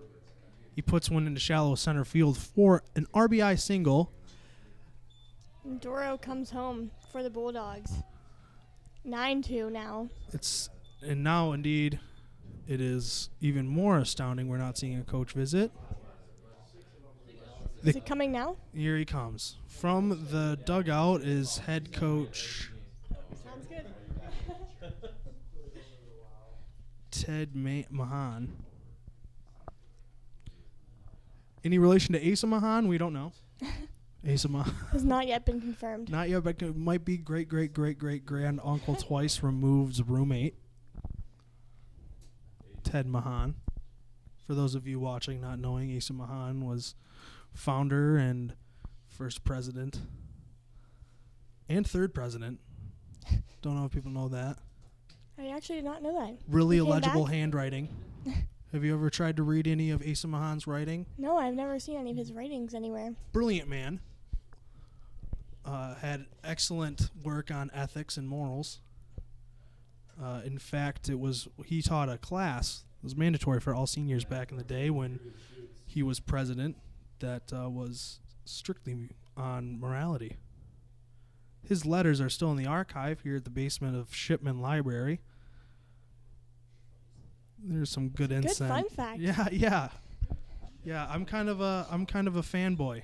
Yeah, I can tell. He's Kind of like Sean with the varsity team. Yeah, a little bit. But I don't know. I like my philosophy a little bit more than hockey. Hockey's a close second. A called strike on the outside to Drew Schutz, the right fielder. Colin Boak still on the mound here in the sixth, probably trying to pitch him all the way through this game, regardless of what happens. There's a high fly ball off the bat of Schutz.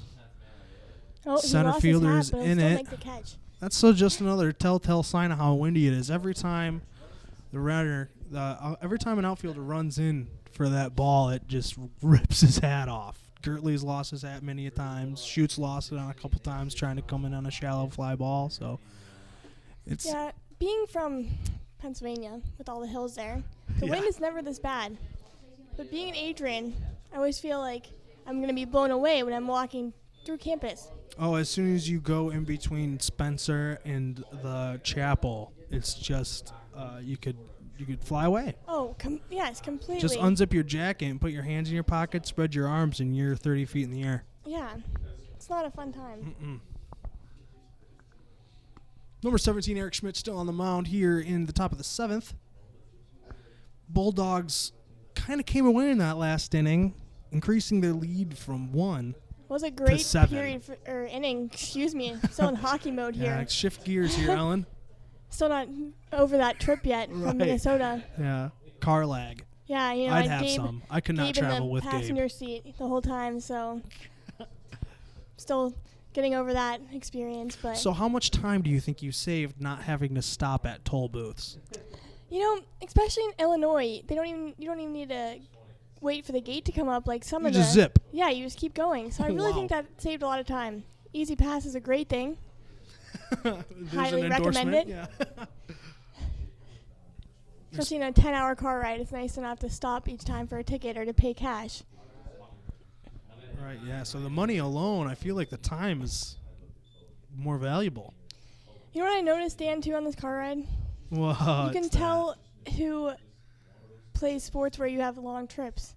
Because Frank, Jocelyn, and I could have probably drove 10 hours through, but Sean and Gabe were complaining that they needed to stop and stretch their legs. Well, they're still freshmen. Their bladders haven't grown to full grown-up size yet. That's probably true as well. They're still little Gabe asked to babies. stop a couple times for some bathroom breaks. I told him he had to wait until we were out of gas to stop. So his tank was full and you were waiting until yours was empty. Exactly. I get it. That makes sense. I did get to listen to a little bit of the broadcast Friday evening. I don't know if you've heard any of playback or whatnot. I'm sure you were involved with it. And it sounded rather like an AM radio broadcast. And it was very classic. That's good to hear. That morning was not a fun morning for the crew there, as we had a lot of technical difficulties that morning. Very stressful situation. But luckily Mike Neal swooped in and saved the day. As Mike Neal always does. Very good at that. That was a hard-hit ball toward Ryan Darrow off the bat of Ryan Hendricks.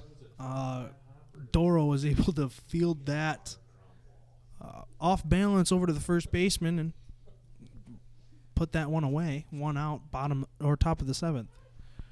First pitch to number 25. Johnny Zawicki is a called strike. He's only 5'10". He looks a lot bigger than that up here. Yeah, that's a weak 5'10".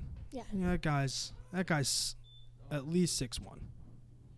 Definitely a big boy in that He's batter's not box. the size of McCoy Drzwicki. No. 6'5". McCoy Drzwicki, every time he gets up to bat, I'm just, wow, that guy's tall. I was watching the broadcast from last week, and my interview with him I thought looked quite funny.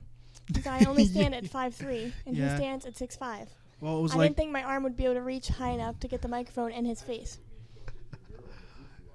we need to either get you some special broadcast shoes that have like 4-inch platforms. Yeah, I think I need or the platforms. Just we give need me to a stool out there. Yeah, you know? we'll just make you carry a milk crate around. Perfect. Yeah.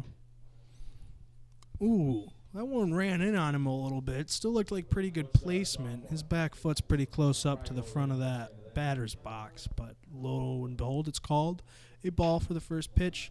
His second one is swung on over to the third baseman, Andrus, who fields it easily over to the first for the end of the third, or for the end of the 7th inning, and that is the first ball game. Adrian College wins it 9-2. The second one will begin in around 25 to a half an hour. That's usually how long it's been taking. Yeah, I'd say it's a good estimate. We'll see how long it takes. We'll give Good them a win, chance. though. Oh yeah, great win. 9-2. Great to see. Excellent ball game played. They persevered. I think that's the key there was perseverance. Knowing that it's cold and playing through it is different than letting the cold affect your gameplay. As Colin Boak definitely did fall apart. Was looking very strong first 4 innings, and then he came out for the bottom of the 5th and was not performing as well. And the Bulldogs capitalized. They're going to go in and warm up. I'm going to go outside and cool down, and we'll be back at the start of the next game.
Hey everyone, and welcome back to the second of two games at Nicolay Field today on this Sunday. Matchup between your Adrian College Bulldogs and the Comets of Olivet. First game ended up in a Bulldog victory, 9-2. Bats coming alive all across the lineup with no one person responsible for a batted ball that yielded more than 2 runs, except for the home run from Colin Parcher out to left field. I'm Dan Steinkoff. I am a member of Adrian College TV, and alongside with me is Alan Stanton, returning from a nice long trip to Minnesota. Very long, very tedious. It would be half as long if Sean Kane's absence was there, but unfortunately he came along and made it seem probably a lot longer than it was. Yeah, he complained the whole ride that he was sore. My So- bum hurts. And they made him sit in the middle, so he wasn't too happy about that. Of course. But he was the youngest by at least 2 years, so he had to get over it. Yeah, there's nothing you can do about that. And starting on the mound for the Bulldogs is number 36, Tommy Parsons, 6'5" freshman. His first delivery is fouled off the bat of number 1, Luke Spots, who had a good game last game. A couple RBIs and a double. We finally did get a couple. Oh, I'm sorry, it wasn't a double, it was a triple. He went 1 for 3 last game. Or 3 for 3. He batted 1,000 last game. He getting a hit every time he stepped up. Parsons gets a strikeout on the leadoff batter as that foul tip finds its way into the glove of catcher Frank Resto. Good way to start off this game for Tommy Parsons. Coming off of a win of a previous game and starting off with a strikeout definitely is a nice vote of confidence for the starting pitcher. First delivery to number 6, the shortstop Bo Lang, is a called strike down at the knees.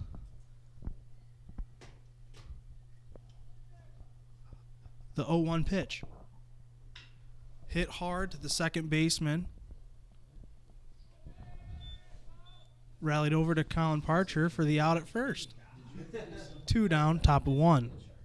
Looking very well here defensively so far to start off the game. Good thing for the Bulldogs is they were very well defensively and offensively last game. Yeah, if it's a ball that can be gotten to, it usually is. And it's usually fielded with dexterity and expertise here on the Bulldog team. Their defense is spot on, and fielders are always giving their effort on every batted ball, ready for just about anything. That was a hard foul tip. We had one come straight back to the press box. President Docking sitting where Coach Krug is now, and President Docking didn't move an inch. Flew right at him, and he was just ready.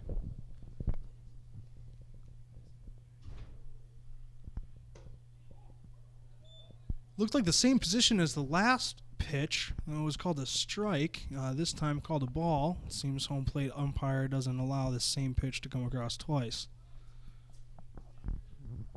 But then again, this view up here is a little bit skewed.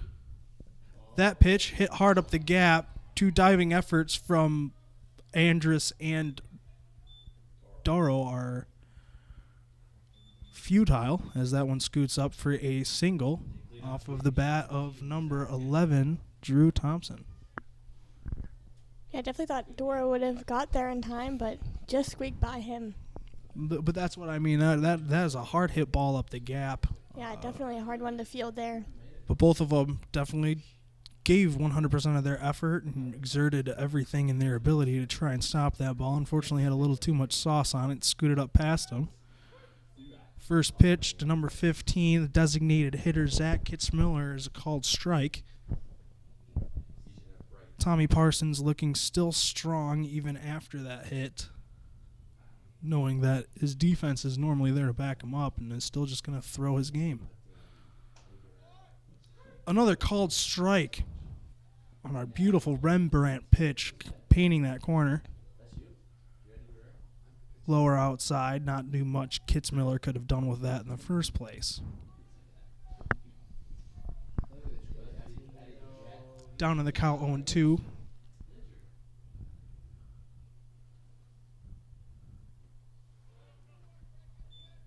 Frank Resto puts a body on that one to stop that ball from going wild and keeping the runner at first. Count now, 1 ball, 2 strikes. Delivery number 4 on its way to the DH.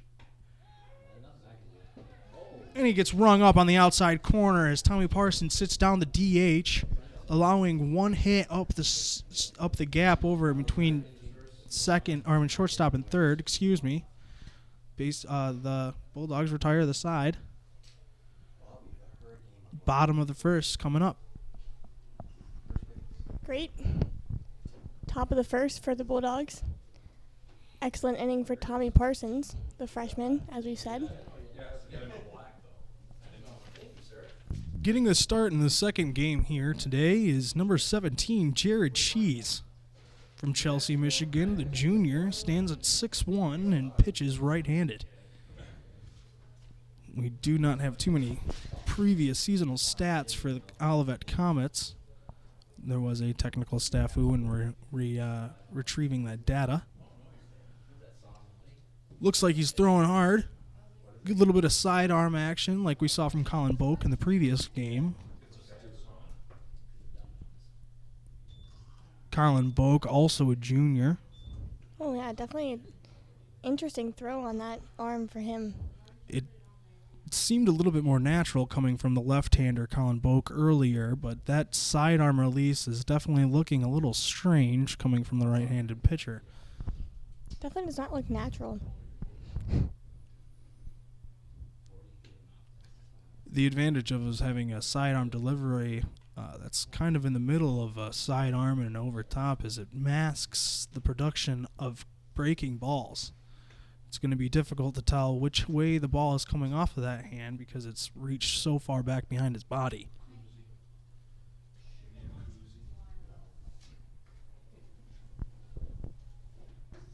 College baseball definitely has a little bit more emphasis on fielding than the pitcher-batter competition, but it is definitely not a dichotomy we can count out.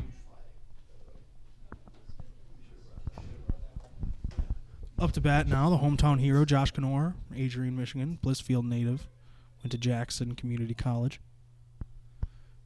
Set an astounding bat this season and today especially.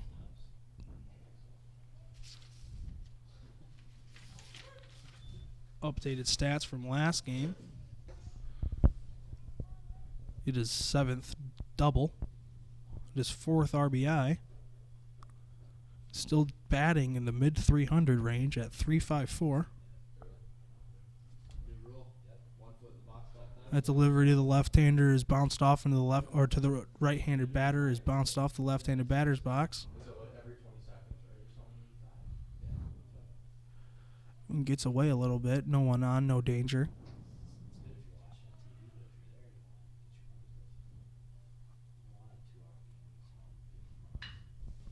A hard swung on ball from Josh Kennard goes down the left field side. It's fair. Off the wall and deep left. He's rounding first. Is in there with a stand-up double. Leadoff hitter on second base. What you like to see for the home team. Not an ideal situation for the pitcher of the Comets. No, the first batter up to get that hit. Get a double on that. Not a good way to start off, like you said. But great for the Bulldogs and Josh Knorr. Who's continuing to have an impressive offensive season as a Bulldog. Cool. J.J. Trey takes one real close at the numbers. That one nearly ripped him straight off of his jersey. Yes, He's that up one in the was count 1-0. really close. Nearly undid his batting gloves. That is a nice 12-6 curveball coming in right on the inside, but drops down straight in for pitch number 2 is a called strike on John Joseph III.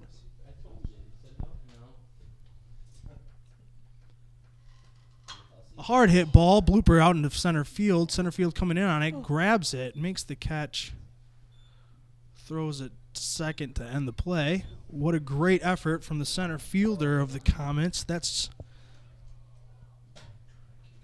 Luke Spots, the first batter who is definitely making a good showing here at Nicolay Field today. Out of all of the Olivet Comets, he's batting 1,000 on the day, which is impressive, going 3 for 3 against Eric Schmidt, who, as you said, is the D3 pitcher of the week. I don't think he's going to remain at that spot for long if Luke Spots can have a number that seriously down, hitting every time he stood up last time. A lot of coming inside here. Getting the batters to move back a little bit. Yeah, that happens a lot during right-handed pitcher, right-handed batter matchups. They tend to favor the inside and try and get them to run out so they can put one down the middle of the plate without having to worry. Surprised that one misses the mark outside. Thought we were going to see a curveball break in like we did last time. 3 balls so far on Doro.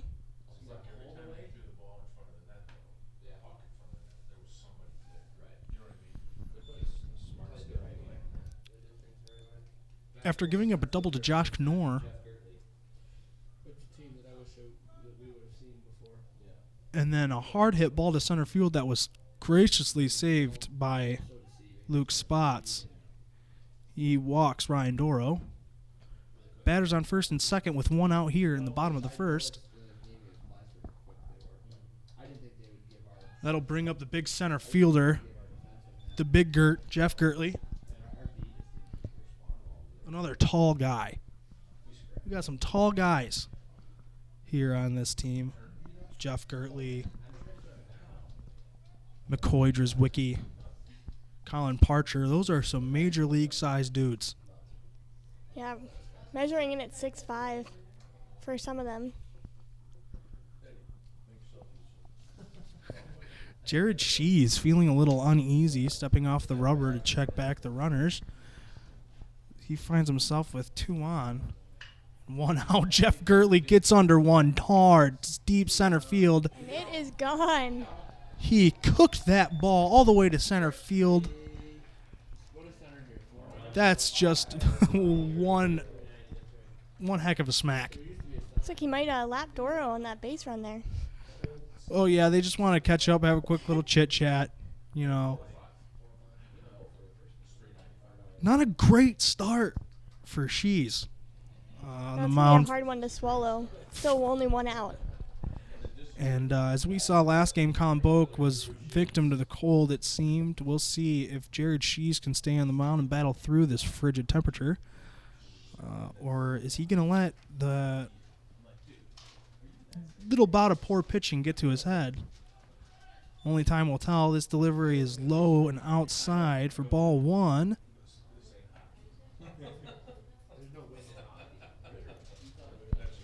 Against, I believe that is right fielder Drew Schutz. Up at bat, batting 5th for Adrian College, right behind the center fielder Jeff Gertley. Like I said earlier, it's awkward. Well, it's not really awkward. It's very smart. Whoa! He gets a big old smack down the left field line, third base, called foul. Hard hit ball, was a little ahead, forcing that ball on the foul side on the third base line. Drew Schutz went 3 for 4 last game in his at-bat. Big bats all the way through this lineup. There's not any one particular area, not any one particular person. Today, these bats have been finding the ball, and those balls have been finding some very open, fair territory. Or the opposite side of the fence, as we've seen 2 put out, one by Colin Parcher, and that last one by the big Gert. Full count here. As you said, Drew Schutz 3-4 last game. Pretty good offensive, especially when batting 5th. Gets the walk and on base, bringing up the designated hitter, the tall McCoy Drizwicki. With only one out and one on, have a very big opportunity to create a larger offensive gap than we have right now, 3-0 in the bottom of the first. Catcher going out to talk to his pitcher here, maybe try to calm him down a little bit. Still only one out. You can hear the wind in this press box.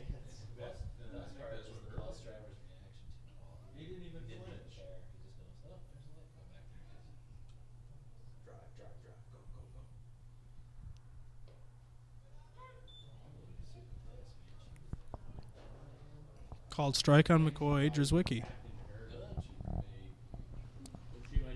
With the man on and the designated hitter up, I wonder what bit of advice the catcher had for him, and probably was just calm down. It's still the first inning. We need to face this batter by batter. We can't allow ourselves to get so down in a hole and play from behind. We need to act as though we're still playing the same game of baseball as it was when we were nothing. Good bit of pitching forces McCoy Drizwicki to take a chop at a pitch that is less than favorable, but he was down 0-2 and fouls that one off to stay alive. Still no balls, 2 strikes.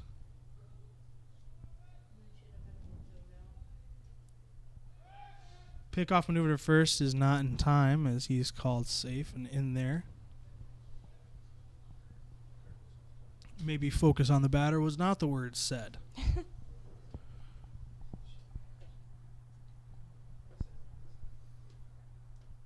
Did he go? The appeal? He went around. Strike 3, McCoy Drizwicki. 2 down at the bottom of the first.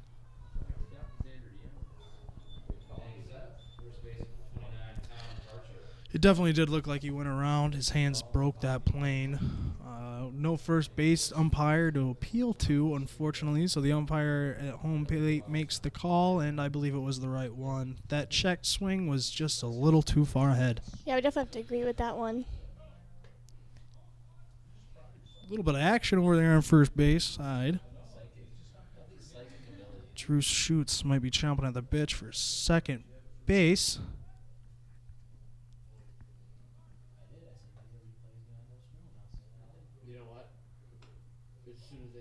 Still keeping it low and outside. Do you remember you saying something about Brothers can't kick any goals? And Colin Parcher, another big one for the Bulldogs, coming in at 6'2".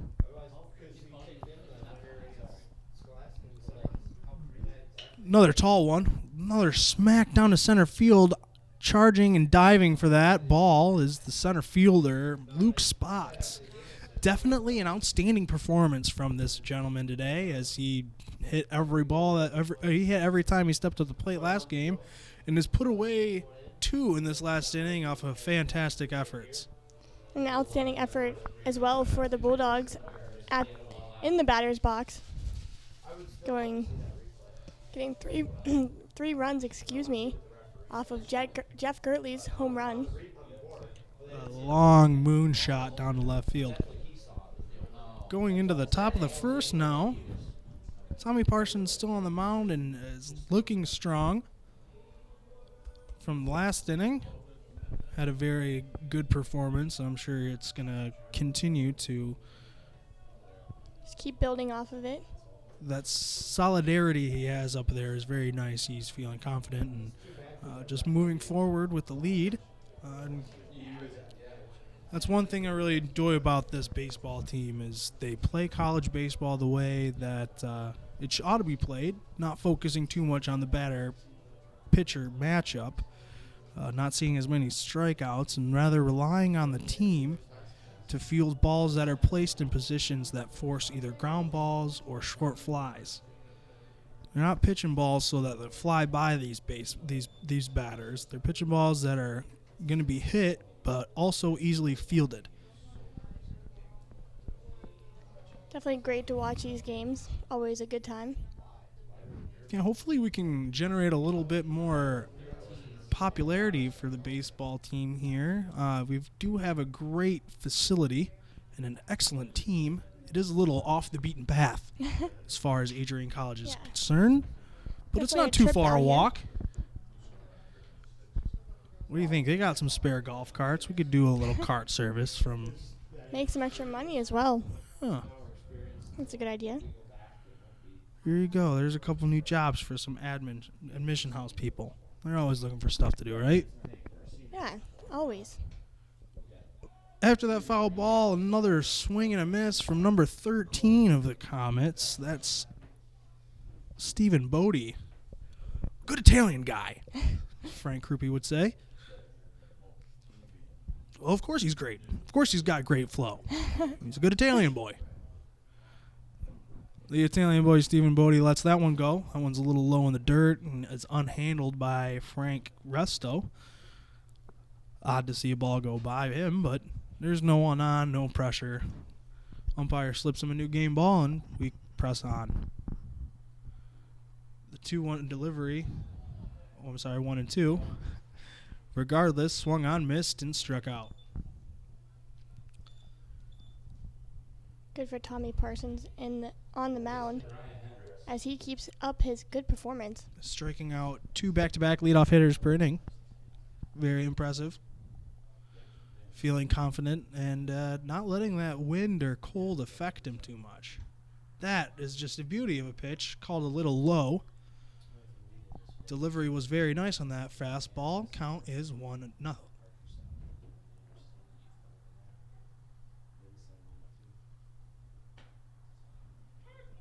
Swing is checked, called strike 1-1. Number 9. That is Ryan Hendricks. A good ball player. Pops up, center field, back, way back. Gone. Ryan Hendricks puts a solo shot out here in the top of the second. That'll give the Olivet Comets 1 run and a little bit of shake in Tommy Parsons' boots. Luckily, only player on base for that. Or, excuse me, no players are on base for that, actually. So, keeping it just a 1 for them so far. Not too much damage off Nope. of that home run, which is nice. I think Tommy Parsons will let that one slide as the offensive production of the last inning gives him a little bit of a cushion. As he comes back and fires one straight down the pipe for a strike on number 25, Johnny Zawicki. Just to bounce back and just say, hey, bases are still empty. Only 1 down. Still got a 2-run lead. Just going to throw the ball.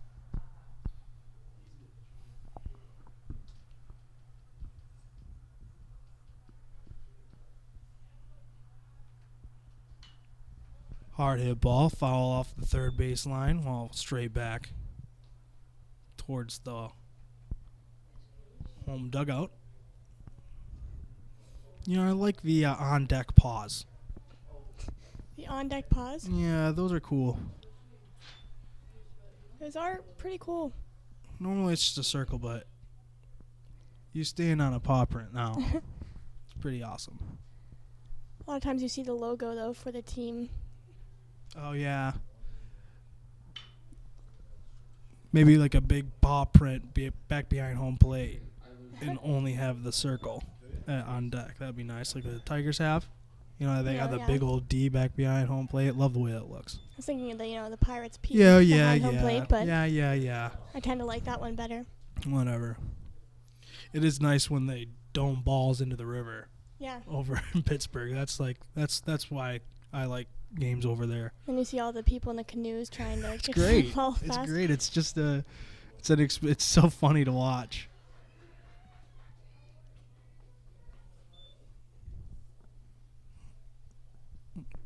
Hard hit ball. Falls in short of Jeff Gertley for a base hit off the bat of number 22, Peter Panos.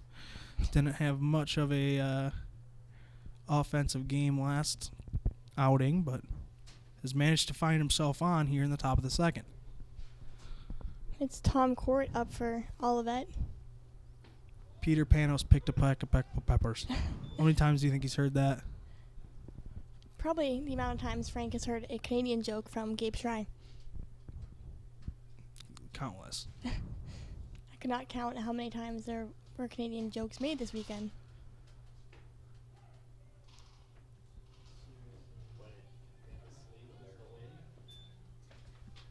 So that one looked like it just barely grazed Tom Court, but he's going to say ow and head down to first base. He looks okay. His jersey might make it out of this one. Yeah, I think he's going to survive. No one needs a stretcher down at first base. We're here in the top of the second. No one alert the medics yet. 2 outs, 2 on. Top of the order for the Olivet College Comets.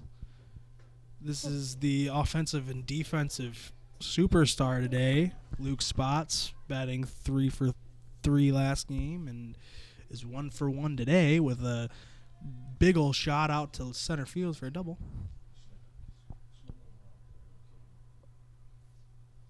Oh, I'm sorry. He struck out. He struck out in the first inning. That's right, yeah. Foul tip finds its way into Frank Resto's glove for strike 1. Counts 1-1 to the leadoff hitter, Luke Spots.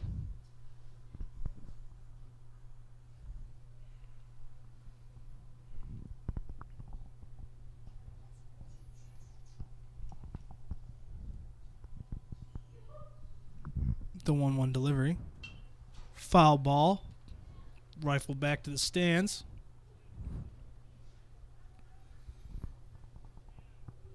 Spots finds himself down in the count 1-2.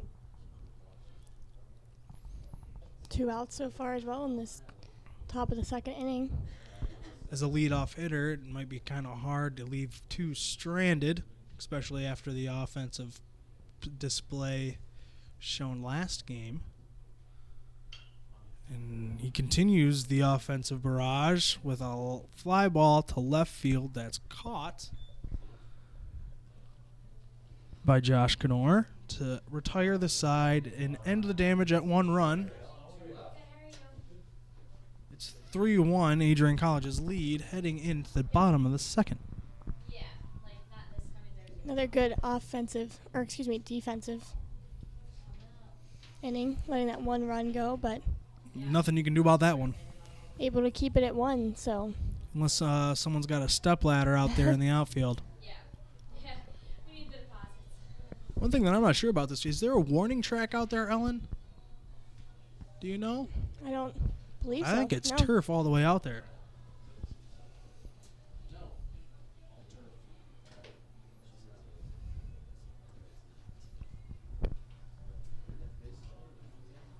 Fences hurt when you run into them at full speed. I'm sure. Couldn't be a good time.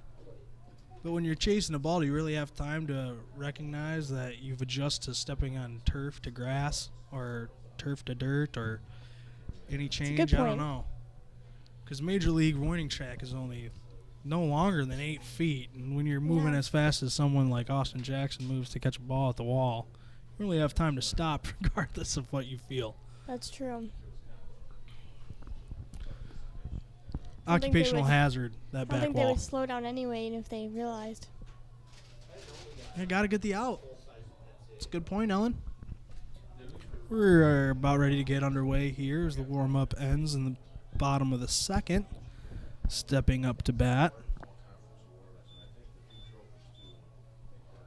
Matt Andrus up to bat. third baseman.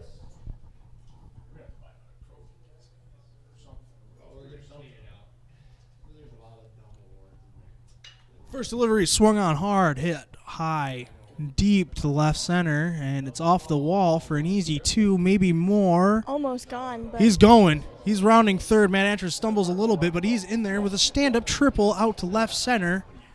Matt Andrews takes charge here in the bottom of the second to say the offensive barrage from the Bulldogs is not over. good run by him to keep going, and looked like the center fielder had a hard time handling that ball. Yeah, it got away from him by like 35 feet off of that wall. It must have been traveling pretty fast to bounce that hard. Definitely thought that one was going to be gone as it hit the fence back there, back in center field.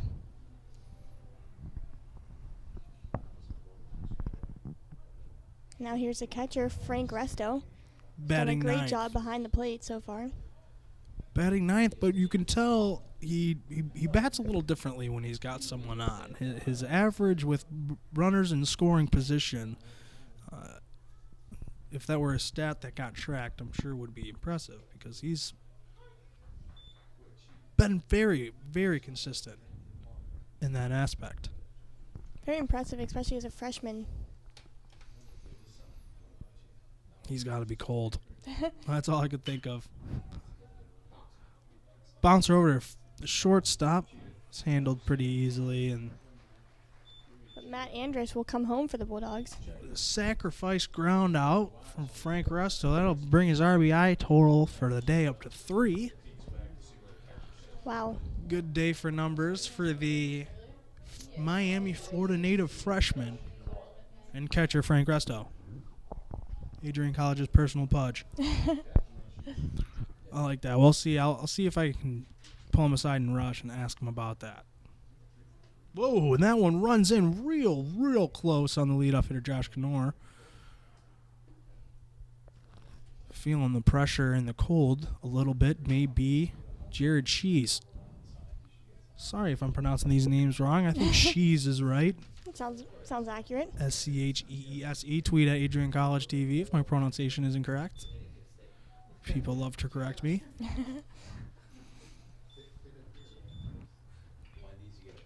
Oh, Big Hard swing and a swing. miss.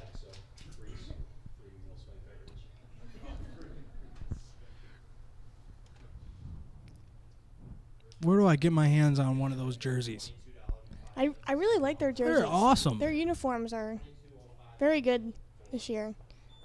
Lot of style points they're gaining. But yeah, I'm sure everybody that rolls into Nicolay says the same thing. That's I think so. Because those throwbacks are just awesome. The block letter and the... Reminds me a lot of a Pirates throwback uniform. But I could be biased.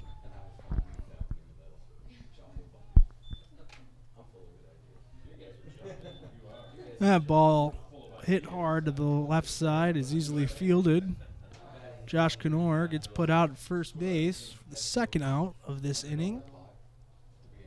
But making contact, though, good for him.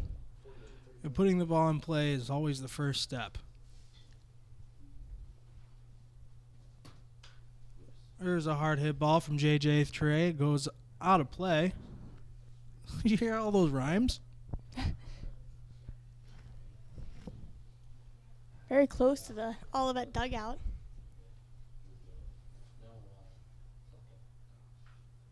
Where is Olivet? It's in Michigan. It is? It is in Michigan.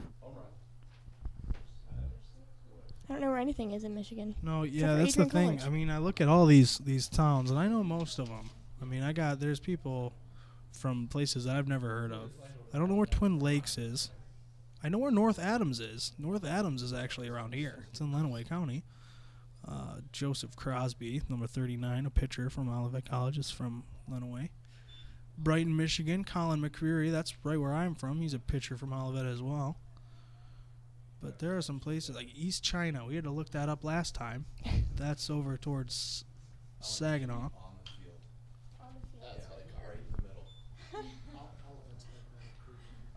It's on the west side.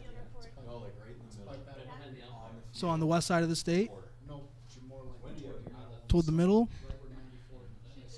Olivet's over towards the middle of the state by Battle Creek. That's what the peanut gallery is saying. Hard hit ball by J.J. Trey, fielded by Olivet second baseman easily for the third out here in the bottom of the second. Moving forward into the top of the third, it is still 4-1 Adrian. One of the things I really like to see in college baseball is even if they think they're going to be out at first, they're still running through the bag. So a lot of times in the MLB, you see guys knowing they're going to be out, so they take a light jog to first base.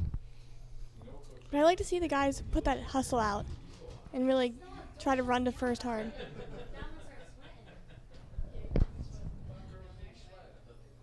Yeah, gosh, what's his name? Big guy, Ryan Braun. got in trouble last year. His head coach sat him for 2 games because he dogged it to first. Yes, I remember that. I was really, really happy when that happened, when he got benched. Yeah, I mean, Good for that coach. Yeah, right. It's good to see a manager take charge and say, "Hey, Mhm. man, that's not the way we play ball around here. And if you're gonna play ball like that, you're gonna sit down." Yeah, I think Clint Hurdle needs to do that some more times. Yeah, there are some people. I mean, You know, there are some times when plays get called by third base coaches that it doesn't really warrant. You know, you're gonna run into a ground ball, and I want you to. yeah, definitely. You know, but like sack flies. You're getting paid millions of dollars, so I think you can put that effort out for that It's only Short 90 run. feet for Christ's sake. short run to first. 90 feet. I'll do it if they want me to, but I'll never make it to base. I can guarantee you that. It's 30 yards. It's a long distance for me to run, but if I was getting paid that much,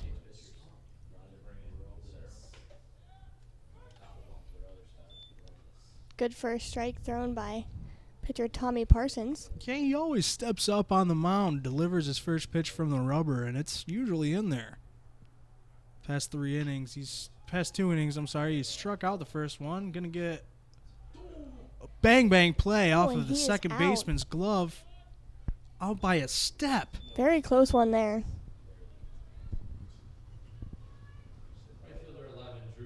That wind is really picking up here. Yeah, holy cow. Can hear it in the press box. Luckily, we are in the press box, though, not in the bleachers, where the fans look very cold out there.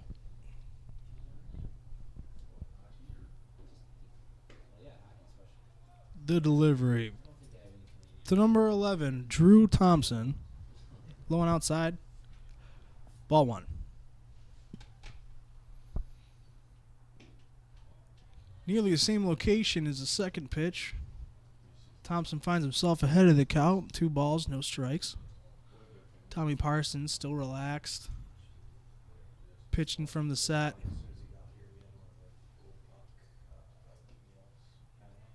I don't know what it is about Thompson, but it doesn't seem like he wants to run one on the inside. Unless he's waiting for him to get comfortable with that location, and we'll see something different here for the 3-ball pitch.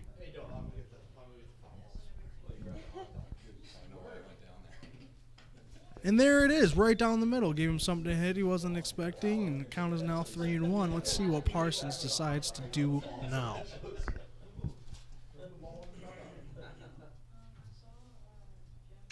Gives him something to hit, but that's popped up. Short center field. Jeff Gertley is under it to put away Thompson. Easy catch there made by Jeff Gertley. Second out of the inning, and Adrian College is moving forward as planned.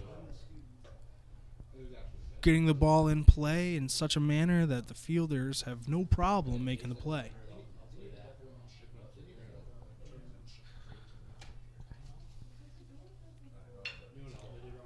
Hard hit ball up the gap again. Foils the third base and shortstop duo of Darrow of Darrow and Andrus.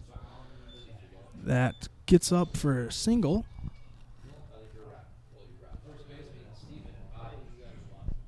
And here's number 13, Stephen Body, 6'4", junior. Another big boy. Plenty of gnocchi as a kid, I'm sure. Plenty of grandma's meatballs. Nonas. Jealous, of all the Italian boys with their nonas. Yes, definitely. I had a grandma. They have. This team only has one player who's not from Michigan. He's from Goshen, Indiana. Parsons keeps Thompson honest over at first base. I'm sorry. No, that is number 15, Kitzmiller. I'm sorry, over there on first base, the defensive.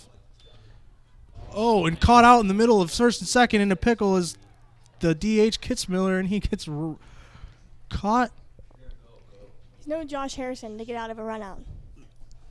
Do you know the success rate of a pickle as far as a runner standpoint is concerned? No, what is it? Not good. No, I'm sure not. Unless you are Josh Harrison, because he's good at that.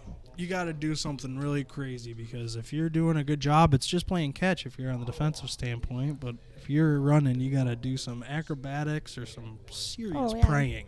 Have you seen Josh Harrison get out of the rundowns? Yes. Those are pretty impressive. He does some Neo Matrix type stuff to scoot around this some season defenders. that he got out of. Very impressive. He's one of those players you like to watch because he's always giving it 110. If you're a Pirates fan, I guess. Oh, no, I mean, don't get me wrong. Just because I'm not a Pirates fan doesn't mean I don't appreciate good baseball. You know, I'm really, really excited for the season after the ESPN analyst picked them to win the World Series. Yeah, we'll see. We'll see what happens. It'll be my first time in my life to see them go far in the playoffs, hopefully.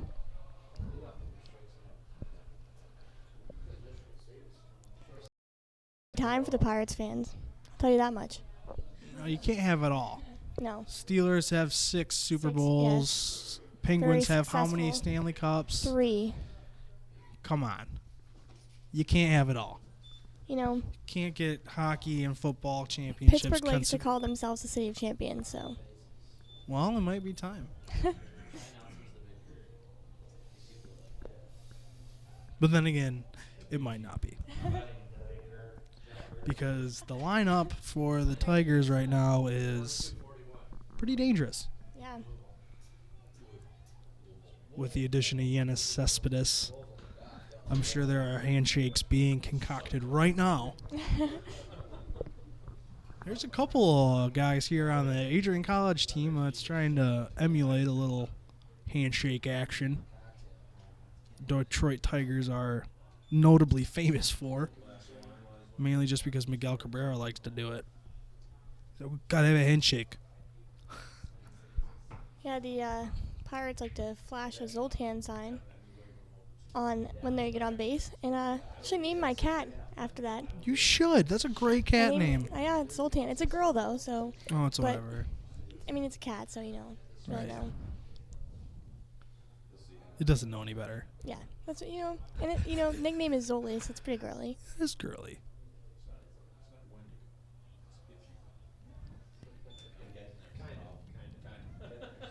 One thing I will have to say I'm a little nitpicky about with these uniforms is the color of yellow on their socks. I've noticed that as well. Not the same color yellow as their jerseys. Yes. Might need a new pair of socks. A hard hit line ball over to the second baseman and doubled off is Ryan Doro, who's not ready for that line drive to be reeled in.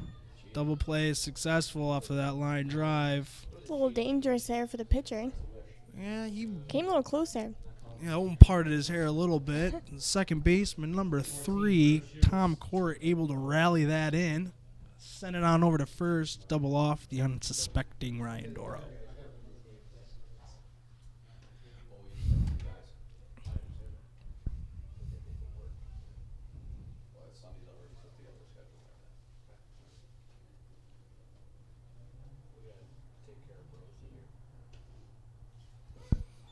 So how often do you think about the majesty of America's pastime, baseball? Me? Every time I'm at a baseball game, I'm always confused. Yeah? Who came up with this? Honestly. Rule book is, huge. Oh, for sure. So many different circumstances. So many different stats they have as well. It's crazy. Can't keep up sometimes.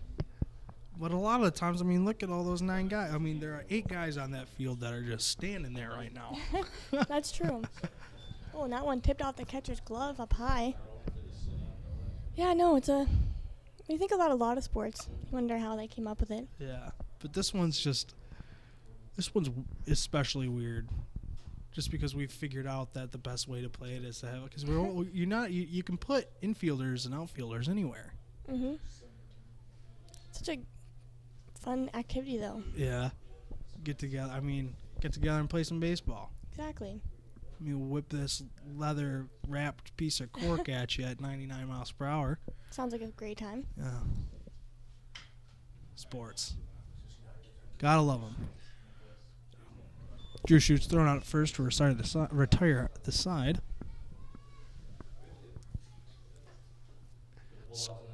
Scoreless here in the 3rd inning. Moving into the top of the fourth. Bulldogs still sitting atop a 3-run lead, 4-1. Off of a 3-run shot. By home run hitter Jeff Gertley. Really gave the offense a quick jump start. Tommy Parsons has been holding up his end on the defense, and I still cannot get over these sock colors now. I'm not going to think about anything else. Yeah, the socks are more gold and the jerseys are more yellow. Mm-hmm. They might be older socks. Could be it. Waiting for the new ones to come in. Or they're just dirty. Could be a possibility. They look pretty clean. Not gonna lie.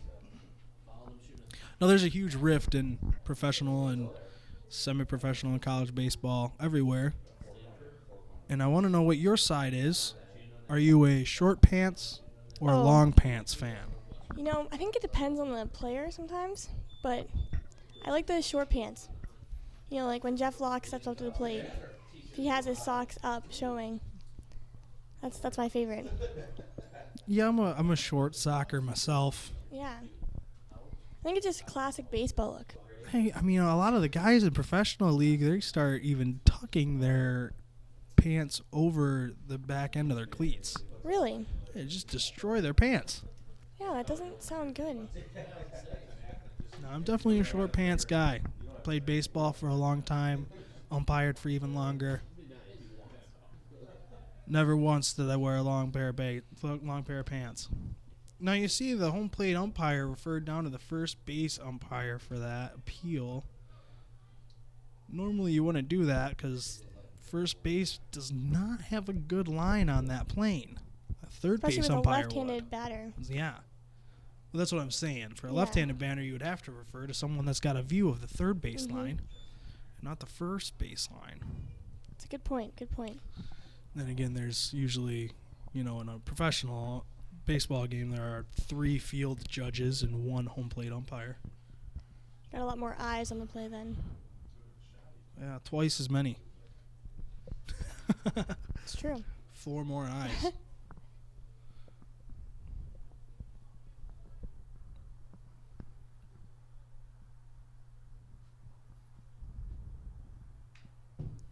He just gets a piece of that one. Back up to the plate is number 13, Stephen Bodie. Largest member of the Olivet College Comets, standing at a 6'4". A junior from Decatur, Michigan. Oh no, it looks like they have a 6'6" player on their team. 6'6". Number 31, Sam Knokel. Knokel? Knochel? Nechel. Looks German. Oh,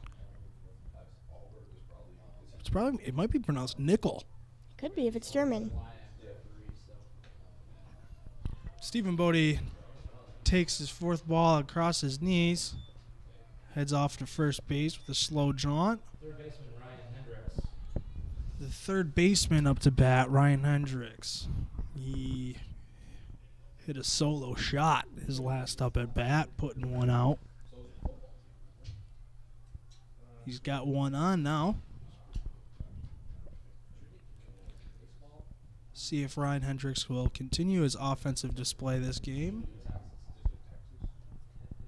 with 1 hit, 1 RBI of himself. See, that one you can appeal, but you don't even have to. That one was simply swung on and missed. It was a check swing, but if it goes all the way around, you might as well just say you swung it. That's true.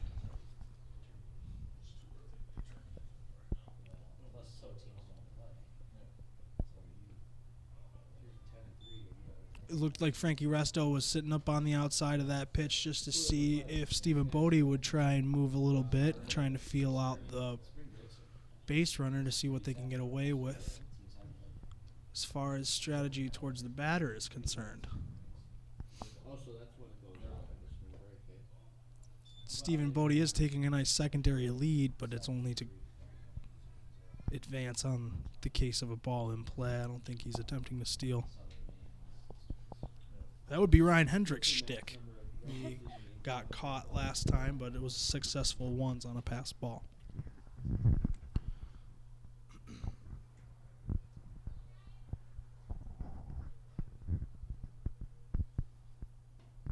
Swung on and missed on a pitch that was low in the zone, but still there. 2-2 now the count.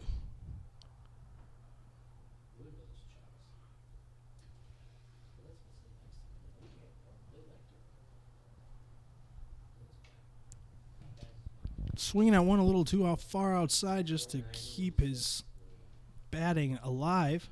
Yeah, he really had to reach for that one. Bounced off the top of the bat just enough to go foul. Count still 2-2.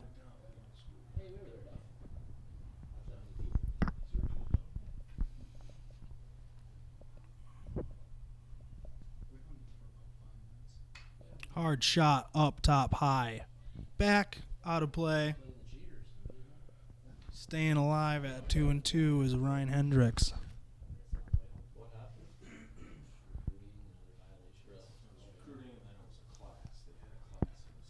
Frank Resto really does a good job positioning himself behind that plate. He is an outstanding catcher. You know, you don't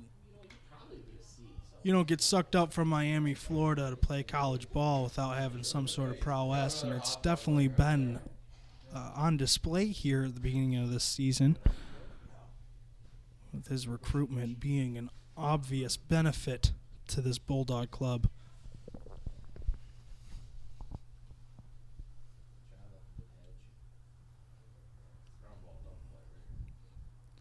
The battle to Hendricks ends up with a line shot deep into left center, right center.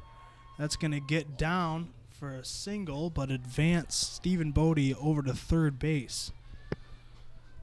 So with that single out to right center,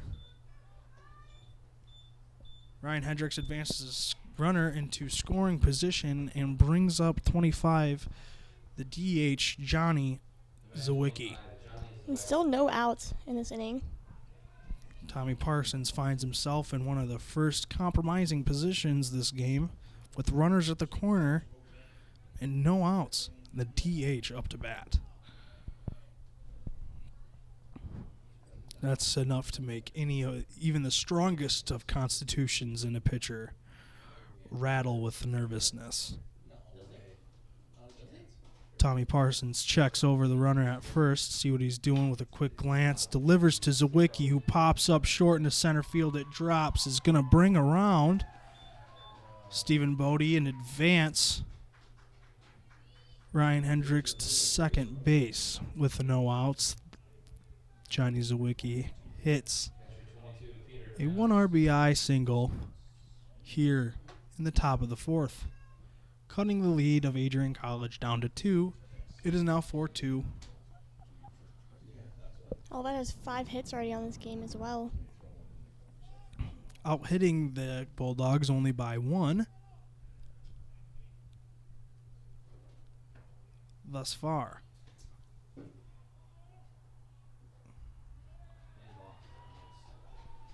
Tommy Parsons, unfortunately, has a little bit of a screw up.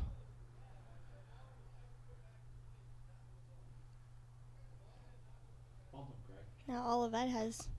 I did not see a balk, and I actually do have quite a bit of experience as an umpire. I did not see what he moved, but the field umpire made the call. Coach Rainey is going out to ask about it. He also may be going out to see about a substitution, as he's only allowed 1 more coach's visit after this one.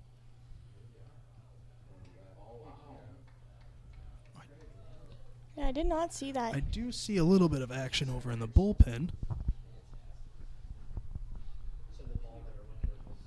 You know, with all the foul balls, I wonder what the average is for an MLB game of how many balls that they go through.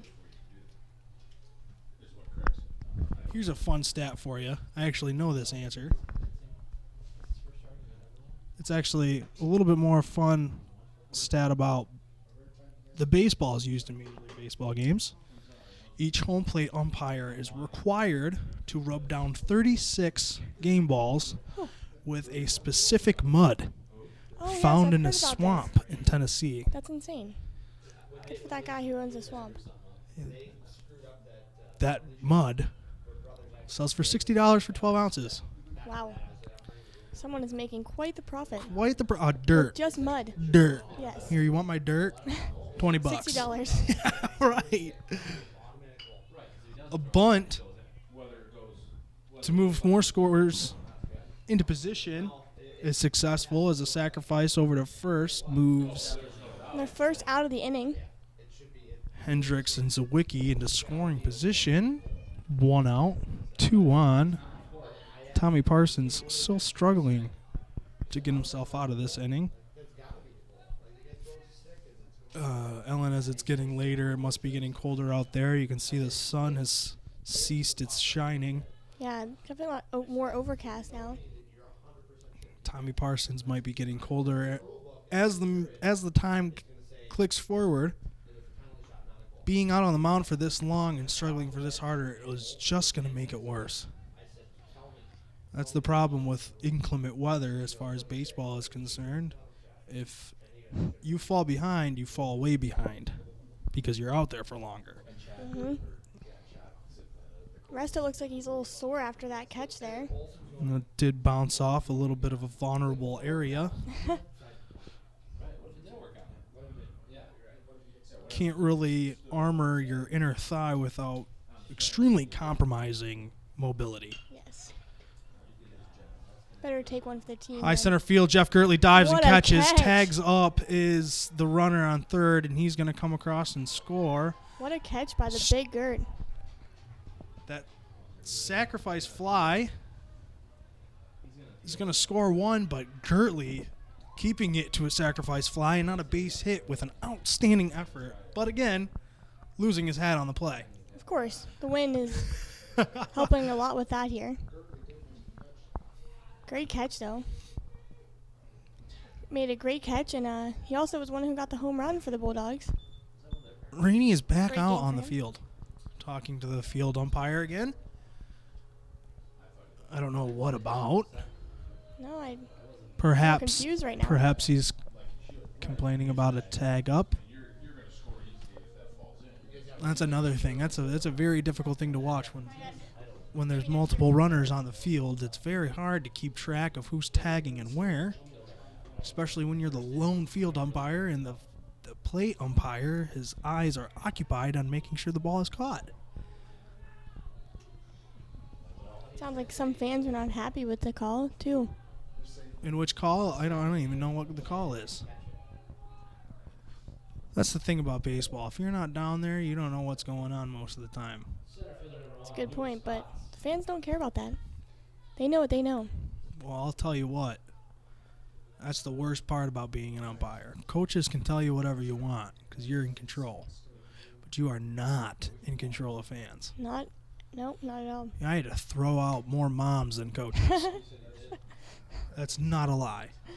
It's not surprising. Throwing out 6 dads, 4 moms, only 2 coaches. Impressive stats. Yeah.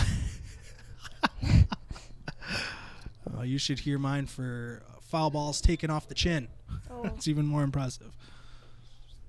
Yeah, the league that I was umpiring for when I was just starting out didn't have any gear, so I would have to buy my own. In Oh. the meantime, while I was working as an umpire to buy umpire gear, they had those, 1940s heart-shaped pieces of pillow. Not much protection, but John Joseph III fields that ball that's hit to him, throws it on over to Colin Parcher to retire the side and end the bleeding. yes, finally ended at Only top of the fourth. 2 runs scored off of that mildly impressive offensive performance from the Olivet Comets, Be interesting to see how the Bulldogs respond in their offense here. especially with number 17, Jared Shee, still on the mound. After a couple of poor performances in the previous innings, we'll see if the time spent in the dugout was enough to warm his throwing arm. 'Cause it is cold. It's definitely a chilly one out there today at You Nicolay see the Field. DH and left fielder Johnny Zawicki in the full Placido Polanco head sock. usually reserved for playoffs. But it's a little chilly here on the 29th of March. Really, really great start for all spring sports here at Adrian College. We're having a lot of fun shaking the dust off some of these stands and getting outside in the fresh air. Softball, lacrosse, baseball, they're all playing. We're going to get tennis going here shortly. Spring sports is definitely moving forward here as Michigan is willed out of stasis, brought on by the winter. Yeah, even though it's 30 degrees today and almost April. Just trying to think of positive here, Ellen. It's not snowing. That's the one positive today. Yeah. No, and a high shot from the DH, McCoy Drzwicki, is handled by the second baseman as he was under that hard hit ball, but straight up. Yeah, definitely a huge pop fly there by McCoy Drzwicki. 6'5". Batting sophomore. sixth in the lineup. I just still find that DHing today. very interesting. The DH batting sixth, giving life to the tail end of the lineup. I mean, especially with the big first baseman, Colin Parcher, batting behind him. There is no gaps in this lineup. Shees is not very happy with that pitch. Really got away from him there. Luckily, no one on base, though.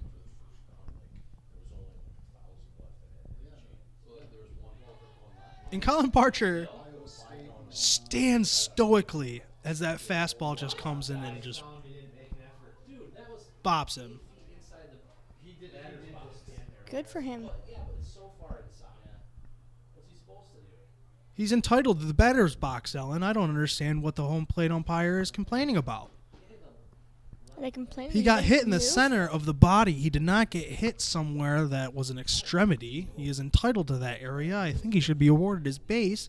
It seems as though the home plate umpire is making the complaint that he made no effort to avoid that ball.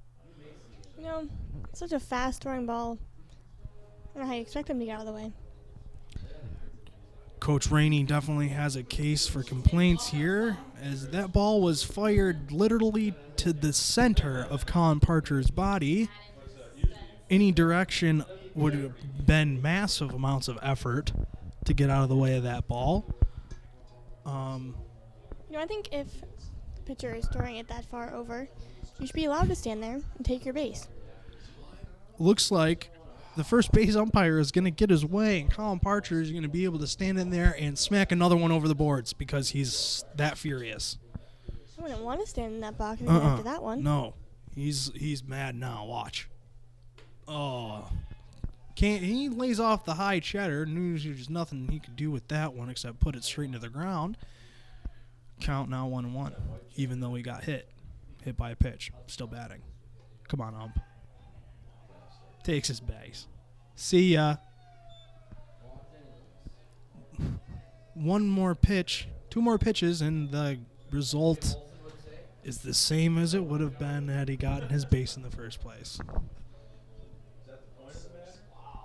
After that weird at bat, the third baseman, Matt Andrus, is up to bat with 1 on and 1 out here in the bottom of the fourth. The top of the bottom of the fourth. You know how many times I've said that today? A lot. I'm an amateur.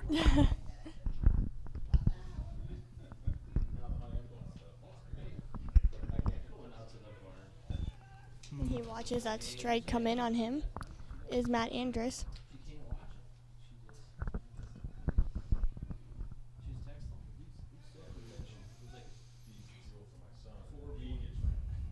Nice little slow peek from Cheese over to the first baseman, but he throws that curveball with dexterity. It comes in almost at the logo of Matt Andrus and drifts slowly into the right into the strike zone for strike 1.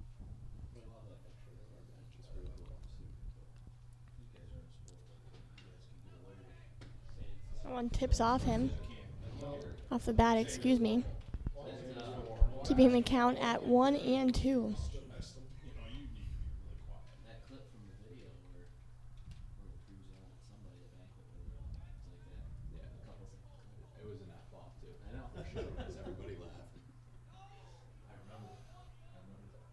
The ball gets away from the catcher. Colin Parcher decides to sit still as it's not far enough away for him to make it over to second by the time he corrals that ball and tries to throw him out. Counts now 2-2. The delivery. Gets a piece of that one as well, reaching for that.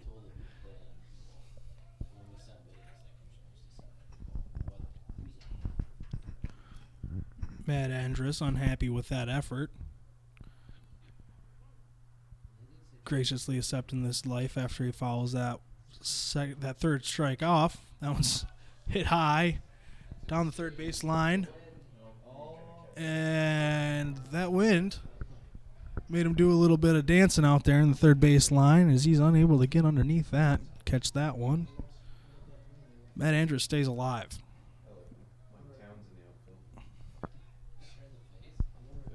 Swinging a lot at this at-bat. Yeah, really making Jared Shees work out there in the top of this in the bottom of this inning.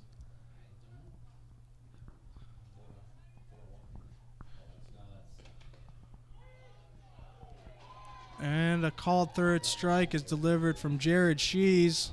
That'll put 2 out with Matt Andrus retiring back to his side after a watched third. Looked a little close to Andrus for a ball, but that's what the umpire saw down there. Umpire's cold too. This is true. He wants to get over to Timmy Halls. He needs a dark roast double-double stat.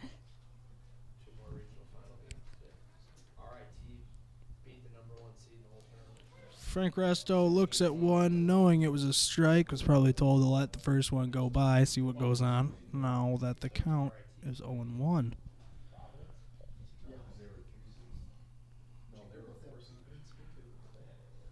Resto has a man out with 2 outs.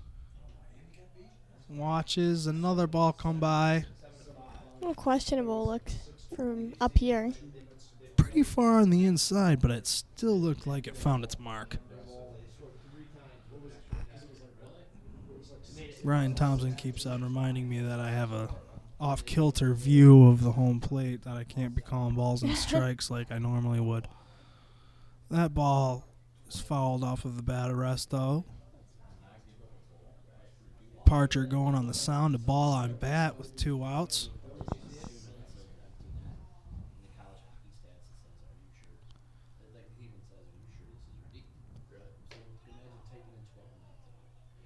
High ball thrown there. Nice discipline from Frank Resto laying off the top cheese.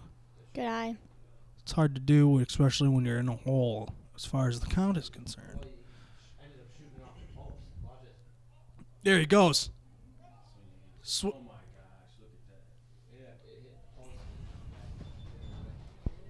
Well, the drop third strike gets thrown down to first.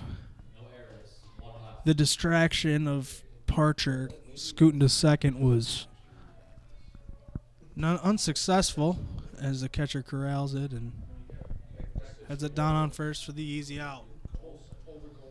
Adrian College still holding on to a lead here in the top of the 5th. It is 4-3 Bulldogs.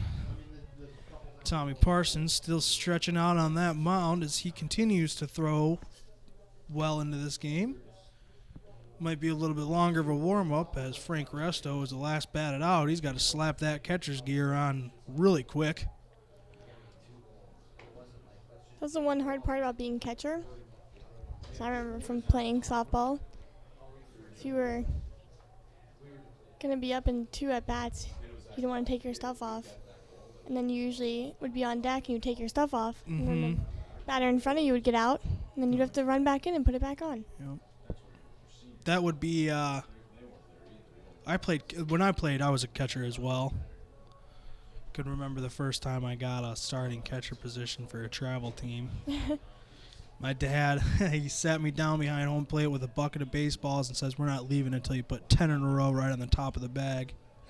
So I'm like 9 years old from the crouch trying to bop a baseball off the top of the second baseline. I was there until 10:30. But Good practice, though. I could still hit that from the crouch. No problem. Put me in, coach. I'm just kidding. Frankie Resto, he does a great job. Doing a great job today for the Bulldogs, Do definitely. you hear what they want him to do? Him and another guy from Miami. I think I heard about the radio station. Yeah. That'd be pretty cool. I think the That'd be demographic awesome. of the surrounding area would really appreciate that. It Yeah.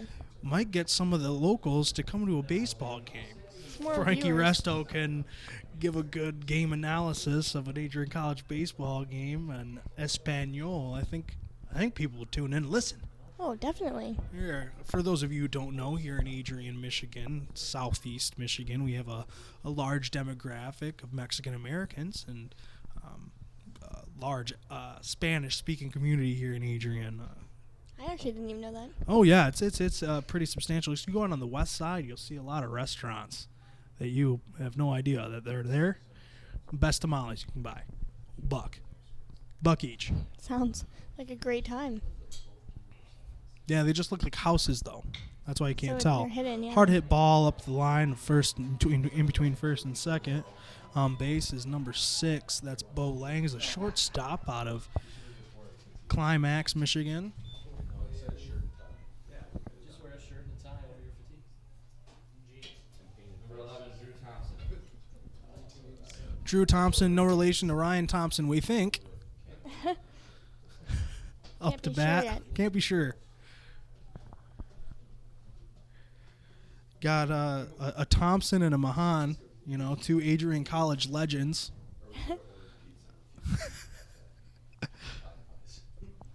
We don't know if there's any relations or anything. Runner goes.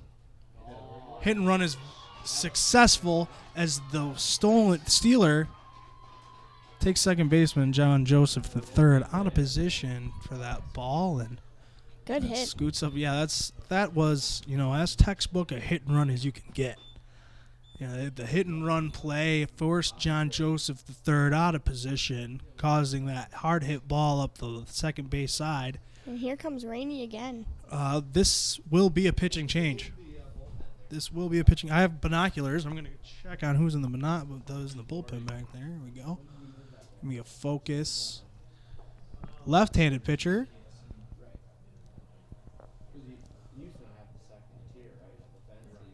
That is number 23. See a left-handed 23. pitcher? No, that cannot be number 23. Oh, that's John Joseph is on the field right now. 33. That is not a number on the Bulldogs team. 37. Again, 37. Colin Corte, 6'1" pitcher, freshman from Bowling Green, Ohio, is in the bullpen. On the bullpen is Usually- Colin Corte. Here he comes hustling out, left-handed pitcher. Don't know about his starts yet this year. Given the fact that he's a freshman, left-handed pitcher coming in late into the doubleheader of this game, this might be the It's a first time he's been on the mound. 4.63 ERA. In one game, he has one win. So last time he saw the mound, he got a win, but unfortunately, he does have quite a high E ERA. Second highest in the team.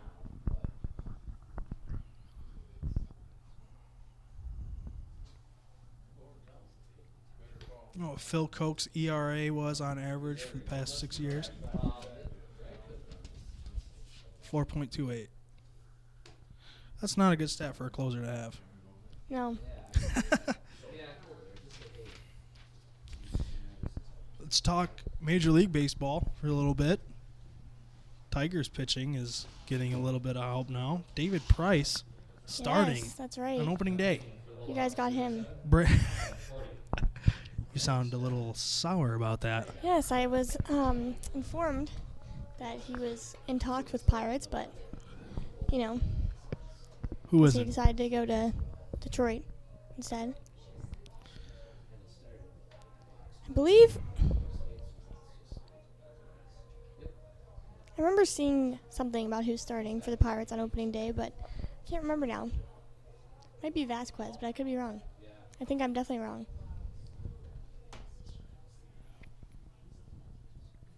I wonder if Ryan Thompson wants to do our fantasy baseball team.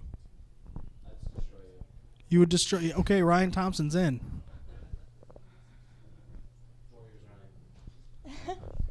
4-year champion, we hear. I've had the same team name for the past 6 years. What is your team name? The Leland Reds. Because he smokes Marlboro Reds, and I think it's very funny. Oh. Because because he always has a pack in his pocket. To come up with a creative one. Yeah, you look To online. get back to you on that. Everybody always finds the same ones. They just Google like funny fantasy team names, and they're all like really sexual puns. Oh no. See, I really like having my to do with like Doug Fister, and it's just not good. I really like my Philadelphia or my fantasy hockey team name. And what's that? Giroux your own way. I'm not one on the web. Not gonna lie. That's pretty good. No, there's a couple Big ones. Giroux fan though. There's a couple of ones that you can find on the web, and they're pretty funny. My one time was called It's Stall Good. 'Cause I'm a big Jordan Stahl fan. I had one guy in my baseball league last year. His name was Fielder Up. That's a good one. That's a good one. Fielder, like Prince Fielder. Yeah. It's just all those really weird.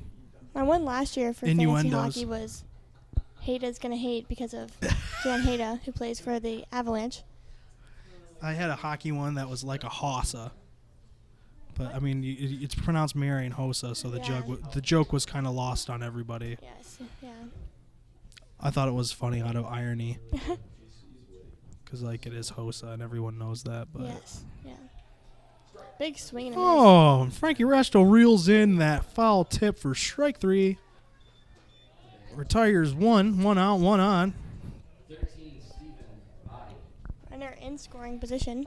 2 on base. 2 actually. on. Excuse me. First The and command third. center is like Right in the way. right in the way of that. There he is. And there's the other guy. Can't even see him There's from the pool. there's a pole in the way. Like I said earlier, as it warms up, our viewpoints and angles of camera shots is going to increase rapidly with the increasing of the temperature. Go back and look at some old ones, but Looking forward to bringing you the rest of this season and the seasons to come, including the season for men and women's lacrosse. Men's lacrosse did fall yesterday, unfortunately.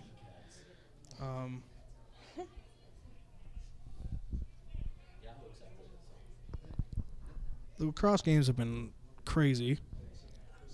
Lacrosse is a crazy sport. They're I have to insane. say. Yeah. They're insane. They just beat each other. It's a piece of concrete wrapped in rubber Yeah. that they're whipping really fast. And the lefty sits down a second batter, Stephen Bodie, on strikes. Doing well so far here. It's really, really nice. I mean, Eric Schmidt pitched the entirety of the first game, a right-handed pitcher, and then Tommy Parsons saw the start here in the second game, another right-handed pitcher, and now getting all of them, off balance, putting Yeah, I'm in a sure- left-handed pitcher in the 5th inning of the second game. It's got to be brutal to adjust as a batter. And I'm sure, though, by the time Tommy Parsons goes through the years, with Eric Schmidt being a senior, Tommy Parsons will be able to do that as well.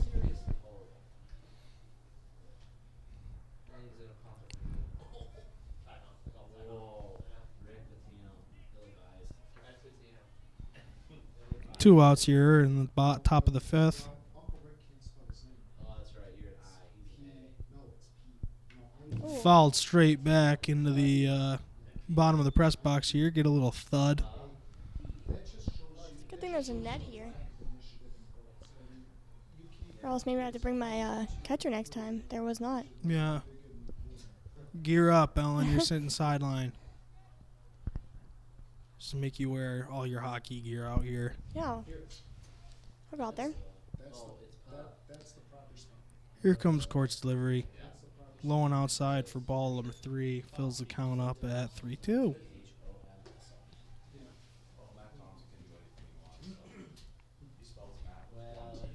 yeah. Perhaps that was just forgotten on the birth certificate or something. Crap, you can't dunk it. Oh my gosh. Hard hit ball to the second baseman, John Joseph III, who rallies it over to the first baseman for the easy out and retires the side. Bottom of the 5th, Bulldogs bats back in hand.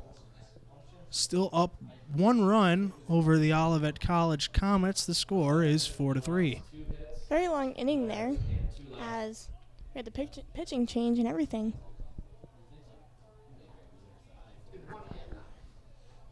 .420 here on this Sunday ball game. This game was set to be played yesterday. due to inclement weather, was moved to today. Thank you for joining us. I'm Dan Steinkoff, and alongside me is Ellen Stanton. Not gonna lie, I'm glad it got moved to today because I was driving the whole day yesterday. Right. So I missed a good ball game. Yeah, I'm glad it got moved to today, too, so I could not go to Minnesota for no reason at all. I mean, you'd had to be in a car with Gabe and Sean for 10 hours. No, I would have taken Sean's spot. We still would have been in the car with Gabe for 10 hours. Yeah, it's okay. At I'm least kidding. Gabe's I got love a both soul. of them.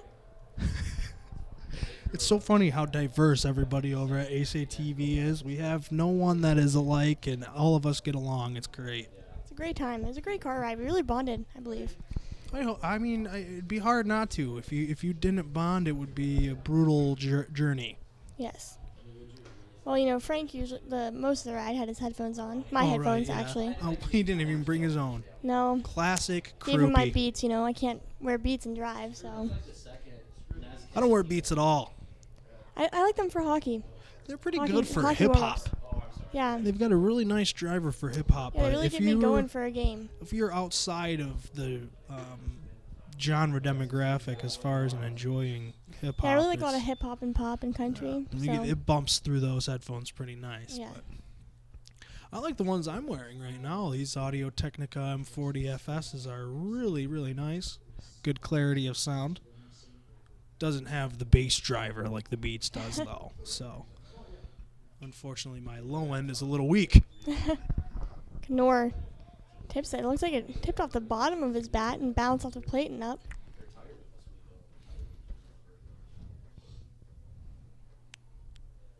He steps back into the batter's box. You know, watching this Adrian College baseball, it's very simple baseball. There's not been a lot of things that have happened that have been like, oh, God, what's going on? That's how you win championships. Yeah. You simplify the game. Just break it down. You can see in the outfield all of their MIAA champions banners.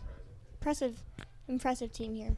Josh Knorr unhappy with his at-bat there as he swings on third strike and misses. Goes down swinging is Josh Knorr. Will be the first out of this top 5 inning, bringing up John Joseph III, the second baseman. Pretty cool if he played third base. Yeah. The third at third. Yeah. That'd be a good nickname. Oh, yeah. That would be. I mean, he is technically an infielder. It's maybe one game. See him I'm over sure there. he might be rotated a little bit. How athletic. All members of the infielder, with the sole exceptions of the first baseman, who doesn't really see that much action as far as batted balls anyways. Yes. I'm That's sure true. all rotation is permissible here on the Bulldog team. One of the most. Ryan Doro could play second just as easily Oh, as for sure. JJ3. You know, they even Matt have Tommy Andrus. Yang on their team, who's third baseman, pitcher, There is a lot of depth designated here. hitter. John Joseph III hits a hard hit ball to the shortstop. It's fielded poorly. Pulls the first baseman off, and he's safe at 1. I think the error will go to the shortstop for the throw that throws the first baseman off the base. That's Stephen Bodie, the first baseman. Couldn't handle that ball, allowing a run, or a single through an error. Pickoff maneuver over to the first base is not in time, as Jared Shees is trying to keep Joseph on his toes and honest. Still glancing towards the first base is Shees. He delivers, and it's outside and almost. Good athleticism by the catcher to get over there. Yeah, putting your body in front of those balls is very important. He makes some of the dumbest decisions. A hard hit ball high, shallow Very high. right field. Second baseman is out to get it, and it drops. So that's a base hit. Nice. Good hit by Doro. Sure, it's hard to see it up in the with all the wind and overcast skies. It is getting very dark, very fast, and thusly very cold. pitching change. Looks like Jared Cheese's night is over in favor of number 24. That is the left-handed pitcher, Ryan Rusk. It's Roeske, so it's either Rosk or Resk. But it is a left-hander. So See how that works out for Olivet today. going to a left-handed pitcher here in Get out of there. Nope. Well, that's over the back. Street fight, go. And now they're gonna call it stupid jump, or they can't call it jump on that. So he will warm up here. extending this game a little bit longer, this pitching change is, but when you get down into this time of gameplay and this kind of weather, you kind of have to keep your high rotation if you have any hopes of having a defense that's of substantial quality. Mm-hmm. I really like this pitcher's windup. Very good. Bring the knee up all the way to the chest and kind of springs out and unloads with that left arm. Comes over the top nicely, unlike what we've seen from other pitchers on the Comets club. Seeing two sidearms for right-handers and then finding someone who throws over the top for a lefty. Definitely a little backwards here on the Olivet Comets team. Definitely.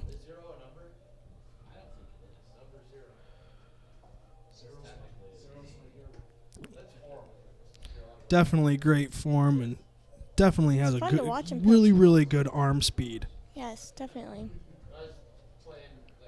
Oh, yes. Comes on, pulls it straight down. Looking very good.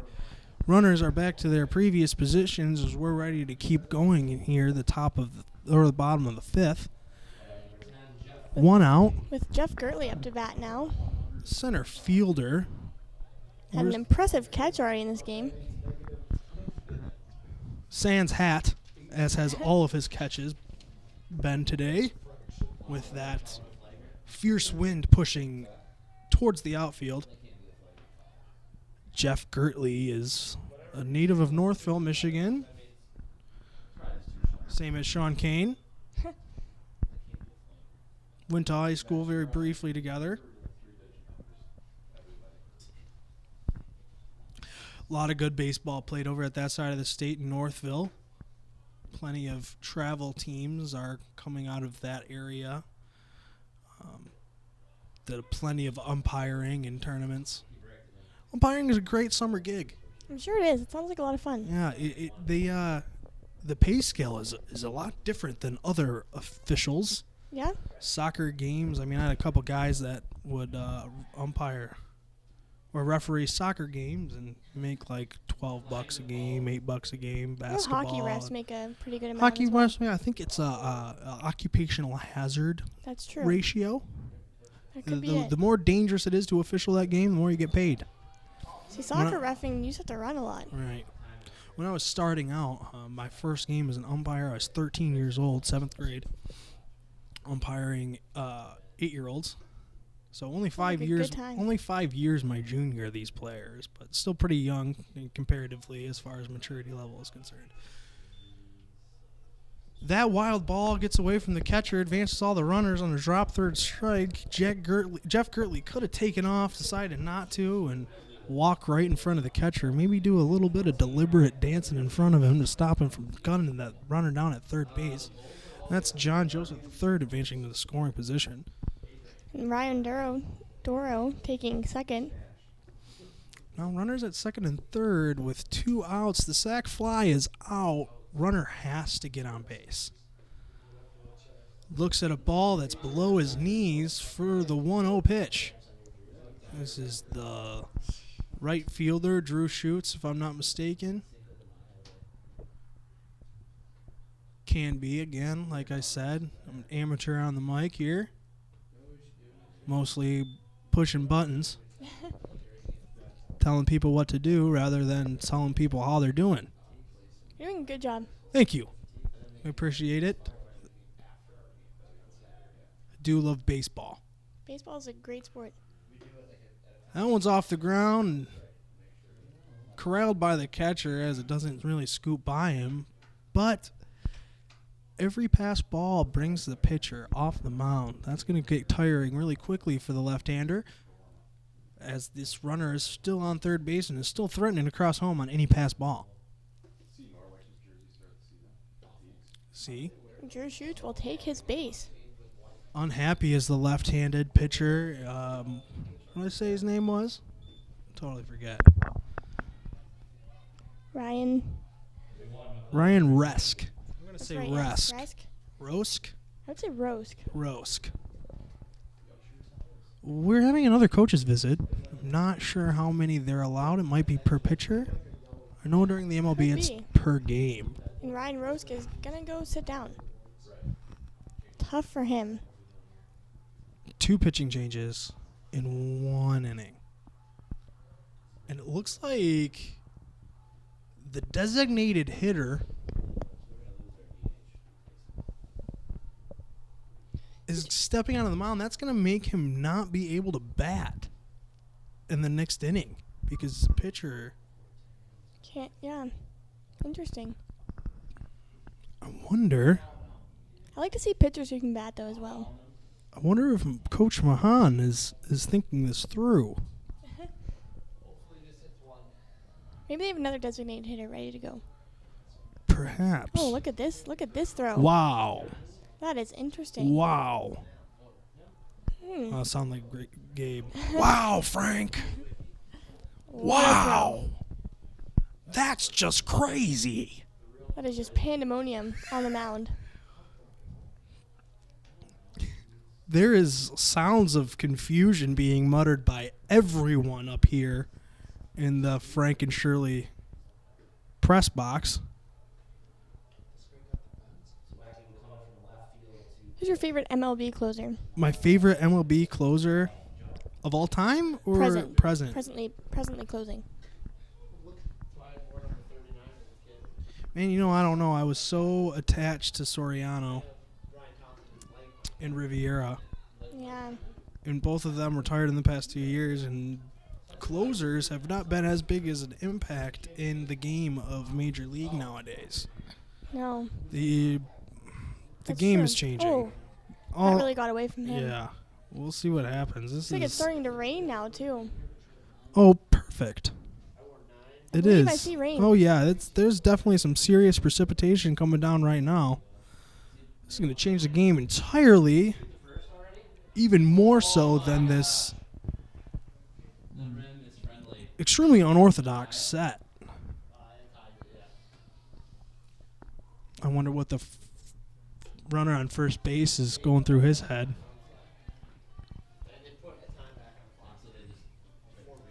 It's kind of an embarrassing stance. This is interesting stance. It's That was his I've first strike. never in my one day of broadcasting college baseball. Never seen anything like it. In my one day as a college baseball announcer, I've never seen anything quite like that. No way. Wow. The Wow. third baseman decides to not tag the runner running past him. Instead, throws it to first, but he does not get in there in time. Making Bulldogs score. it good thing for the Bulldogs, for sure. Yes. Wonder what was going through his head. Yeah, I don't know. Maybe I've never seen a pitcher act like this. This is this is a very interesting stance for him. I'd be anxious to see what he looks like from the windup and not from the stretch. You think he leans down that hard still? It's a good question. I have no idea. But this game is getting longer and longer, and the precipitation is not going to make it go by any easier for these two teams. They're battling into the sixth inning. Adrian College still clinging on to a 1-run lead. Second error of the game goes to the Olivet Comets on that last play. Third baseman Oh. unable to come up with it. Big swing and a miss. Yeah, like it said 7-6 for both games. It had a box score attached to it and everything. Oh, yeah, it's coming down out there right now, Ellen. If you had done that or if that was This is not a light sprinkle. This is some freezing rain. Can't be fun, especially for that pitcher.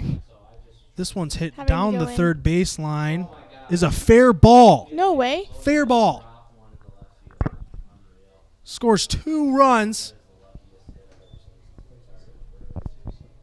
Good hit by Three Colin runs, excuse Parcher. me. Colin Parcher hits one that just stays fair out the third base line, scoring 3 runs with that one batted ball.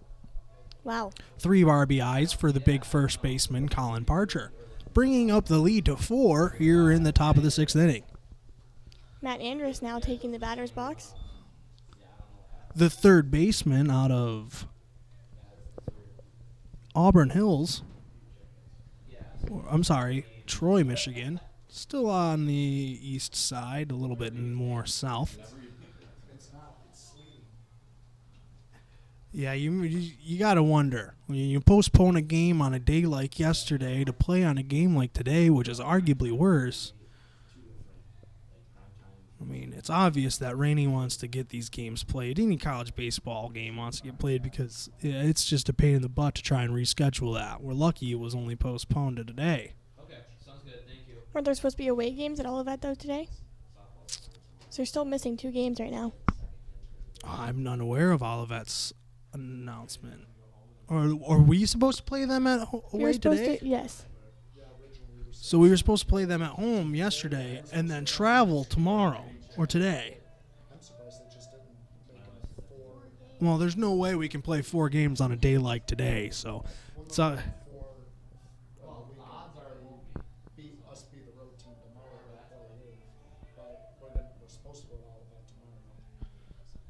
Interesting. Adrian College is supposed to travel. Well, we just heard that today was supposed to be 2 away games over in Olivet, but we got the first game postponed, so we got the double home today, and they're traveling over there tomorrow. See how the weather holds up first.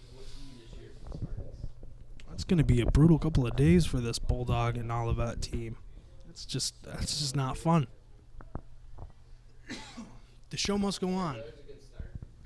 I don't know. Is he getting further and further to the ground? Maybe, the rain's making him go down lower. He looks very top heavy. I'm surprised he's able to stay so balanced up there to able to That has to uncoil be like sore that. on his back. He's going to need a I chiropractor after just this feel game. like those aren't the proper muscles to be using to throw a ball effectively. But I would have to agree with that statement. I don't really know much about anatomy, but it seems accurate. I'm having a hard time seeing where his power is coming from. It looks like it's all right arm. There is no body movement that's helping his throw.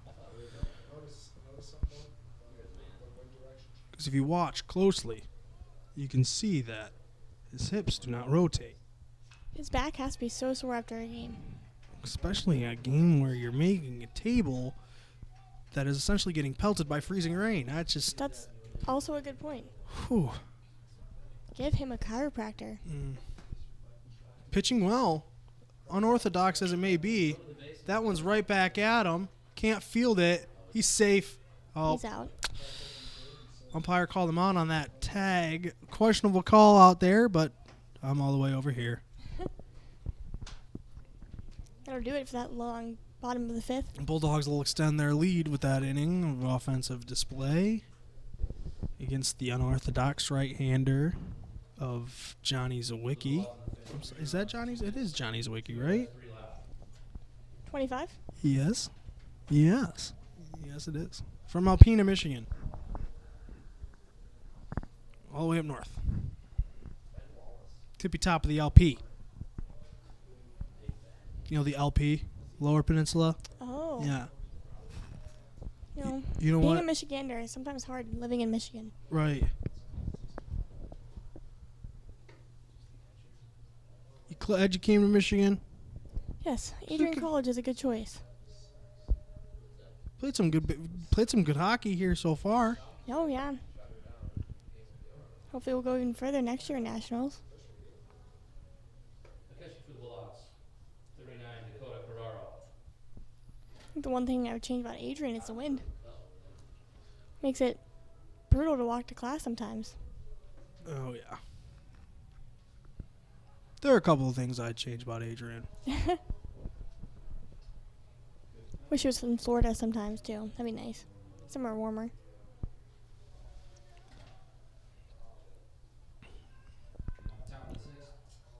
So he is still hitting. This is still the pitcher of the previous inning, Johnny Zawicki. He's still up to bat, still in the lineup as a DH. I'm assuming that the batting lineup's a little bit more hard to change than defensive substitutions. So I'm sure he's going to continue to play here. Ryan Thompson, what do you have to say about Johnny Zawicki pitching and then coming in to still be able to hit? Well, he started the game in left field, so he can come in and pitch. Well, thank you, Ryan Thompson. Good thing we have him around. He gets our facts straight. It's a good thing. Good thing he's around.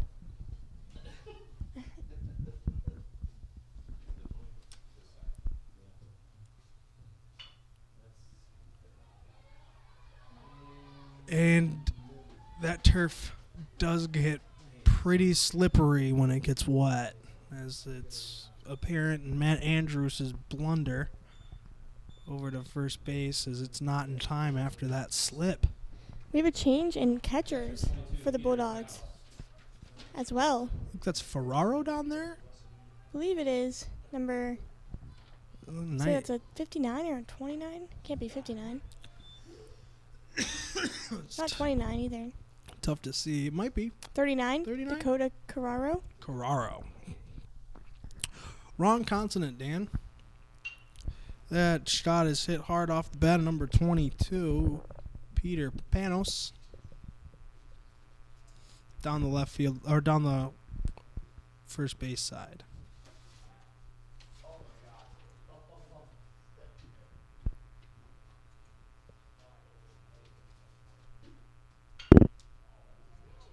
Hard hit ball over to the third base side. Matt Andrews chucks it over to John Joseph III for the out at second. Just stopping unable the to lead get the runner. double play.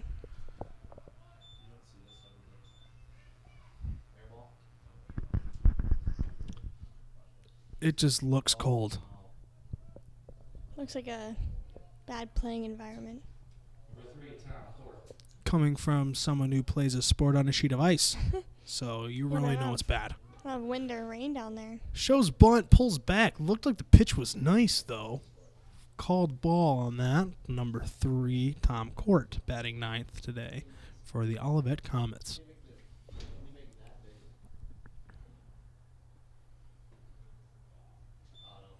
Corte or Court. Pitching still well despite the inclement weather.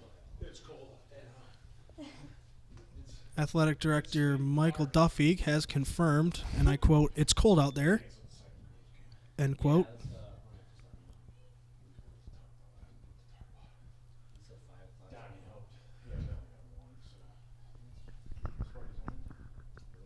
Hard hit ball to left center field. Underneath it is the big What a Jeff catch. Gertley with an amazing effort again out in center field. The man What a does not catch. stop. Wow. What freezing rain. Honestly, not affecting him out there. That fly out from Court is going to bring up the lead hitter.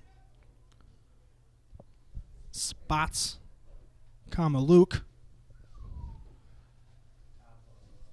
has definitely earned his spot as the leadoff guy for Olivet, and as he has been alive and well in the batter's box these past couple of games, and just as alive, if not more so, on the outfield, making a couple of fantastic diving effort plays. This one is a soft hit ground ball to the third baseman, Matt Andrews, who rallies it over to Colin Parcher to grab the last out of the top of the 6th inning.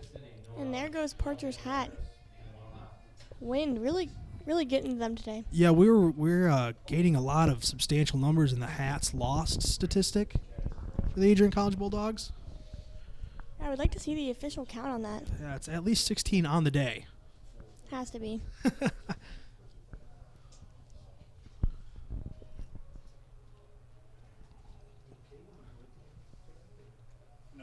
Okay, so that's not number 25, Johnny Zawicki, on the mound. No, that is not. It looks like a 28. That is a number 28.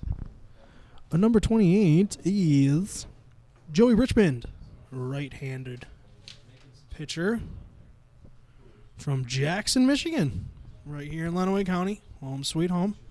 Jackson's in Lenawee? Oh, it might be in Macomb. I don't know, but I know it's like an hour away. What county is it in? Jackson County. Jackson Township is in Jackson County. Go figure. Nonetheless, not too far from home. Jackson's just a little scoot up 127. Not too far away. A short drive for him. We have 2 catchers on the field right now for Olivet. Looking a little confused. Too many men on the ice, eh, Alan? Too many catchers on the field. And he does not have a batting helmet on. They don't know what's going on. Looks like number 7 for Olivet will be staying in to catch. Possibly. We could have another one coming out too at some point. Hey, who knows? There's been defensive substitutions all over the board. I mean, if you have 2 catchers out there, it's less likely to have a wild pitch happen. This is true. But I who always would you say- sacrifice first? For what? Well, if you're having 2 catchers on the field, you have to eliminate either one of your infielders or one of your I'm outfielders. going to say because you move can't the not have a shortstop pitcher. over. Maybe take the second baseman out. Take a second baseman out, let him Yeah. sit down, just put the shortstop right at the middle of second That's and what I'm first. saying. Yeah, okay. It's right behind the second plate. Okay. Second base, excuse me. All right. And catching number 7, Andrew Dayfield.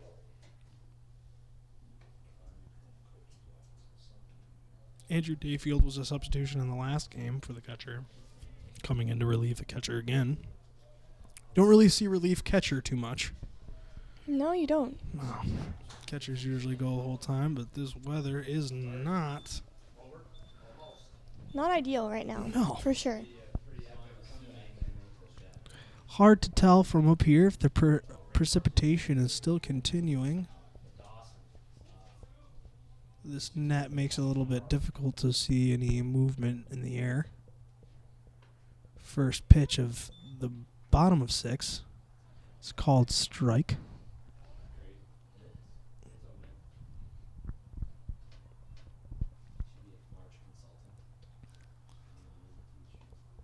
Ball way outside. 1-1.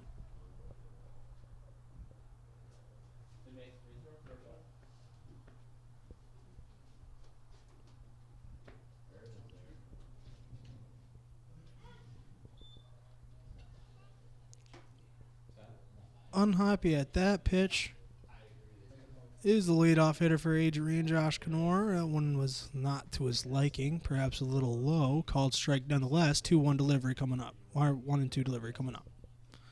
It's ball way outside. 2-2. Being very vocal down there in the batter's box is Josh Knorr. The catcher asked for their ball here.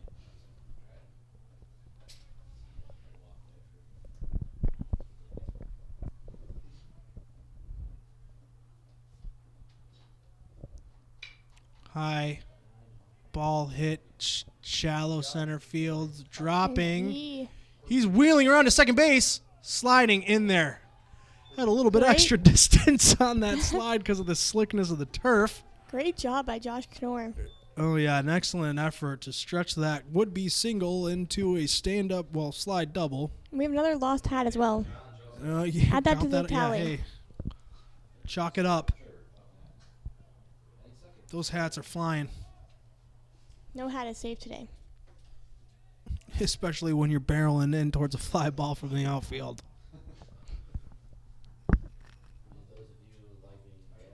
Pitch to John Joseph III. Ball outside. Finds himself up 1-0.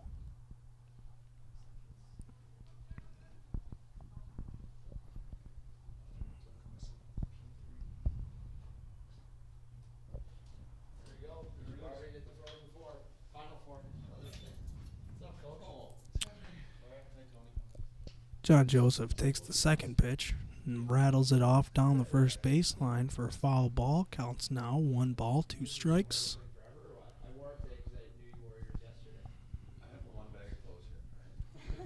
Blowing as his hands is the pitcher number 28, Joey Richmond. showing a little distress from the cold, as has every pitcher that's stepped on the mound here at Nicolay Field today.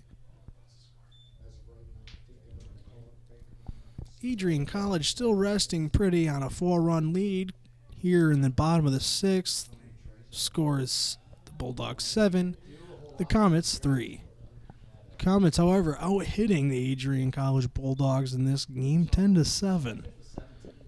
That's where you can see the last stat on the box score really come into play. Those 2 errors from the Comet Club affecting their performance here.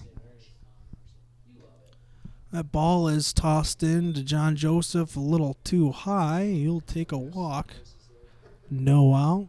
2 men on, first and second base, bringing up the second baseman, Ryan Doro. I'm sorry, the shortstop. The rookie of the year last year. And it's no wonder why, as his performance into his second year has been just as impressive. Exercising some plate discipline as he lays off that high cheddar.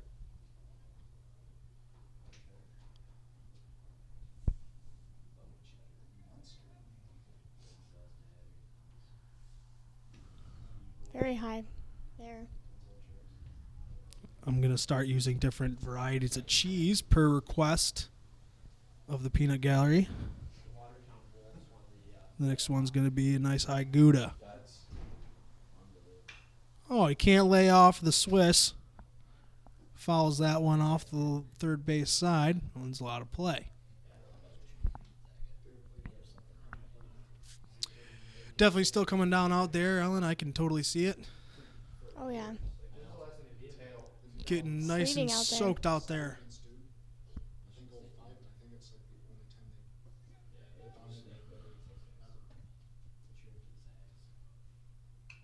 Ooh. Ryan Thompson's got that one fielded back here in the press box. Oh, Coach Krug has got it. He's on it. I didn't even know he was up here. Thought he left to go watch the game. Came back to make sure no balls make its way past him. Ryan Doro pops up deep left field. Going, gone. That is a 2-run shot. 3-run shot, excuse me. There were men on first and second. Second baseman or shortstop Ryan Doro was going to bring Josh Knorr and John Joseph III around for that 3-run shot, increasing the lead to 7. Bulldogs lead Comets 10-3. Nice at bat for Ryan Doro there. Do you know Ryan Doro was a redhead? I did know that. I didn't. I just figured that out. It's the first time I've seen his hair. Ginger power. Yeah, right. You really used that power to get that ball over the fence. Yeah. Golf suit? This Danny. Put the, That home run will take the runners off for the big Gert, Jeff Gertley. Takes 1 strike at his knees. The next one is Complete opposite. Very north. some Havarti. You ever had Havarti cheese? I have not. No. It's a good one. This one is swung on, and the slickness of the bat caused it to pop up. Yeah, I'm trying to cycle through all the cheeses. I've got plenty. I like Gorgonzola a lot. Gorgonzola? That's a good one. No. Oh, like and them a on hard salads. line shot deep to right center What is placement? dropped right in between the 2 outfielders for an easy no-out single. The offensive barrage continues for the Adrian College Bulldogs. Stepping in now is the big left-hander, number 7. That's Jake Gilstorf from Petersburg, Michigan, the 6'0 senior. He bats left, throws right. He's stepping in for the lineup for the first time today, replacing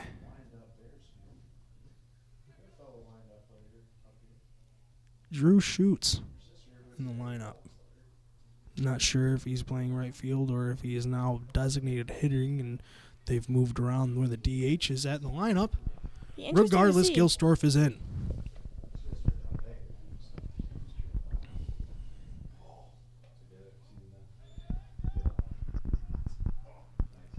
A lot of substitutions being made as this weather is definitely less than satisfactory. This isn't even good football weather. Excellent plate discipline from the 6-foot senior. Laying off the Munster.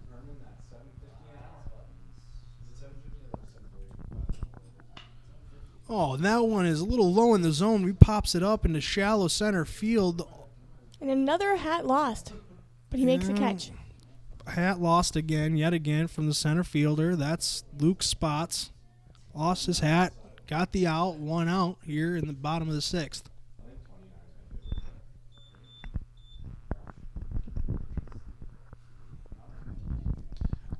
Another lineup change here. Batting after Gilsdorf is now number 37. 32. 32. Excuse me. That's Gunnar Glodick from East China, Michigan. At least we know where East China is now. Yeah, and apparently it's not over the Pacific Ocean. Apparently not. Right here. Did you hear about the bridge they're going to be building from New York or somewhere? Yeah, to I Europe? heard there was a proposal from a Russian politician for an international superhighway That sounds terrifying. from New York to London. That's going to go across the bank. No, I got 2 words for you. Plate tectonics. What does that mean? So you're going over 4 different continental plates that are yeah, so the constantly bridge will not be moving. stable. I don't like bridges, even if they last 2 seconds. Have you seen? There are suspension bridges that I've seen that just sway. It's just concrete just waving in this wind, Terrifying. it's not okay. I mean, I'm going across the Mackinac Bridge to get up into the Upper Peninsula, and I'm just like, wow, this is 7 miles long, That sounds awful. and this international superhighway is only going to be. That's a fair ball. Wow. Oh, that's a shame. Third baseman was able to handle that little blooper over the line and huck a ball over to second base to throw out number 29, Colin Parcher. Oh, Big Poppy. Joe Carter. I believe this is assistant coach Andrew Dovey's favorite player up at bat. Colin Parcher. What's his nickname, Dovey? He can't say his nickname. Rather, he probably shouldn't. It's that good. Use your imaginations. Yeah, it's that good. You just can't unveil it right now. It's still on the drawing board. Another strike called on the low outside corner. Maybe seeing a little bit more liberal of a strike zone from this plate umpire in the later half of this game because of how terrible it is outside. I know I've been guilty of that a couple times. Little league games that a team's blown out by 14. Oh, yeah. Start swinging the bat or you're going to lose. Isn't there like a mercy rule? Yeah, it's actually 15 after 4 and 10 after 5, which is actually extremely difficult to Yeah, get it to. sounds like it.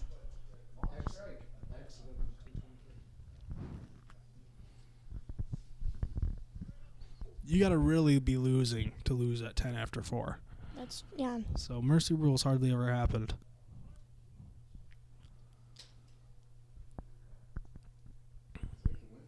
But on a warm day, play on. He will strike out here. Retire the side.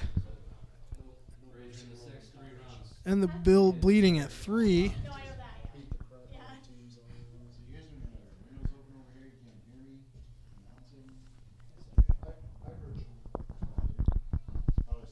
And here we go. We are about to be underway with what could be the last half inning of this game. Barring a 7-run inning from the Comets, the game will see its conclusion when the third out is made in this inning, Ellen. Who knows what could happen, but the Bulldogs have been playing well defensively so far, but that first pitch, warm-up pitch thrown out went very high over catcher Dakota Carraro. Thank you. Of course. This is Corte's third inning on the mound this game.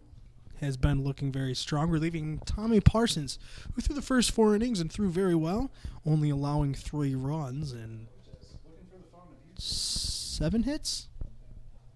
I think it was 7. Yeah, I believe that sounds right. You know, the Bulldogs are winning 10-3 right now, but the hits for both teams are 10. But there have been a couple of big ones for the Adrian College Bulldogs that haven't been That's there true. for the Olivet Comets. There was 1 home run in this game hit by Ryan Hendricks off of a pitch from Tommy Parsons, but it was a solo shot. The home runs that came from the Bulldogs ended up moving a lot more players around those bases and yielding a little bit more points with a 3-run shot from Colin Parcher and another big one off of the stick of Jeff the Big Gertley. The 7th inning is underway as the pitch to number 6. Bo Lang's shortstop is in at his letters. Has to lean out of the way in a Neo-type dodge to get out of that one. Second pitch is swung on and hit up the shortstop line. Unfortunately, is unable to be fielded, but it'll rifle into second to hold him at 1. So the leadoff hitter in this 7th inning is on base with a hit towards the shortstop that is unable to be handled. Right under his glove, was a little too far ahead of that one. Had to turn around, and because of that slickness, ended up honest took us. That's in my car. Son of a. And Dovey's car just got decimated by that foul ball. I believe his Coach Macy is worried about his car over there. Oh. And there it is again. Front windshield. And that's the passenger side door panel. Let's see if we can do at least $7,000 worth of damages in one at bat. I always used to like that in the old Sega Genesis baseball games where you could put one out and break a car. You ever play any sports games on? You gamer at all? At home sometimes with my brother. Yeah. He always beats me, though. I can beat him in fights usually, though, and he gets mad because I just punch the whole time. In NHL 15, he gets frustrated. So I just throw them. Hey, man, game don't lie. Yeah, that's what I'm saying. I think I could take him in real life, too, but Well, I mean, it's an adequate representation of actual fighting skill. yeah, I think Runner so. goes. Carraro unable to hold that ball as it's in an awkward position, sitting right underneath him. Safely in at second is number 6, Bo Lang. It's a good name. That is. Good name for a baseball player, Bo Langs. He also has some very nice flow.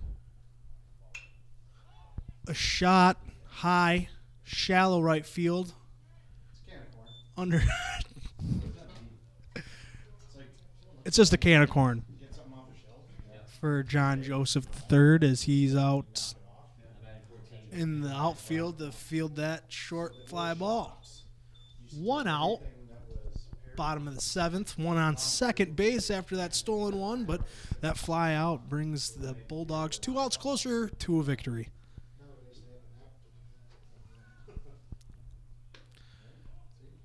That delivery to number 14, Nicolay Jump, is low and outside.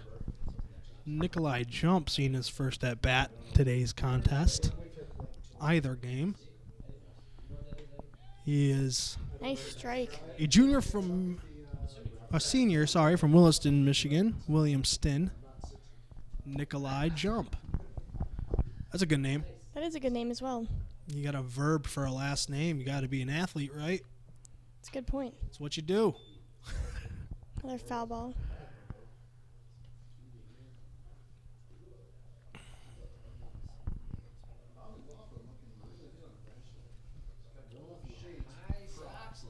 Now, late in a game that seems far away from you, you normally give your young blood a little opportunity to exercise.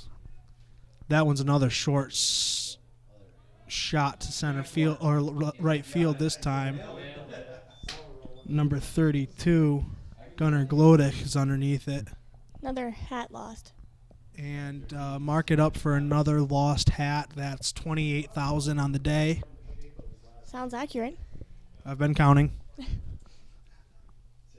How funny would that be?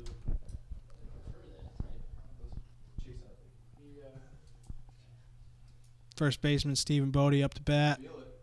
Great flow, great beard, hair game proper. He's got Under Armour cleats and gloves on. The dude is geared up and looking good. Puts one right at John Joseph III, who fields it and hooks it over to Parcher, gets the easy out and the W in the second game. Adrian College Bulldogs win both games first with a score of 9-2 in the first game, and then again with a score of 10-3. Ellen, the Bulldogs are on pace for a great MIAA season and a better season overall. Great 2 games by the Bulldogs today. 9-2 and 10-3, as you said. Great to get the bats going today as well and gain some confidence in that offense, as well as some great fielding by the defense today as well. That will bring the Adrian College Bulldogs to 12-5 overall, 5-1 in the MIAA. A very impressive start to what is looking to be an even more impressive season.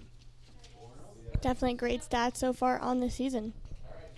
Aside from the ability to persevere in inclement weather, what else do you think was the key to the Bulldogs' victory here today? I'd have to say the batting today. They really got their bats going and really got a lot of runs, which I think is going to be huge for them going forward to have that confidence in your bats. Well, hopefully this outward wind continues towards the season, as today was offensively impressive. Home runs off of the bats of Gertley and Parcher. Looking very strong here, both offensively and defensively, are the Bulldogs. Thank you for tuning in today for this doubleheader action against the Olivet College Comets. I've been Dan Steinkoff. Alongside with me for the second half of the first game and all of the second game was Ellen Stanton. Appreciate her presence here. And for always here at ACTV, if you own a Bulldog, please do not get it spayed or neutered. Good night.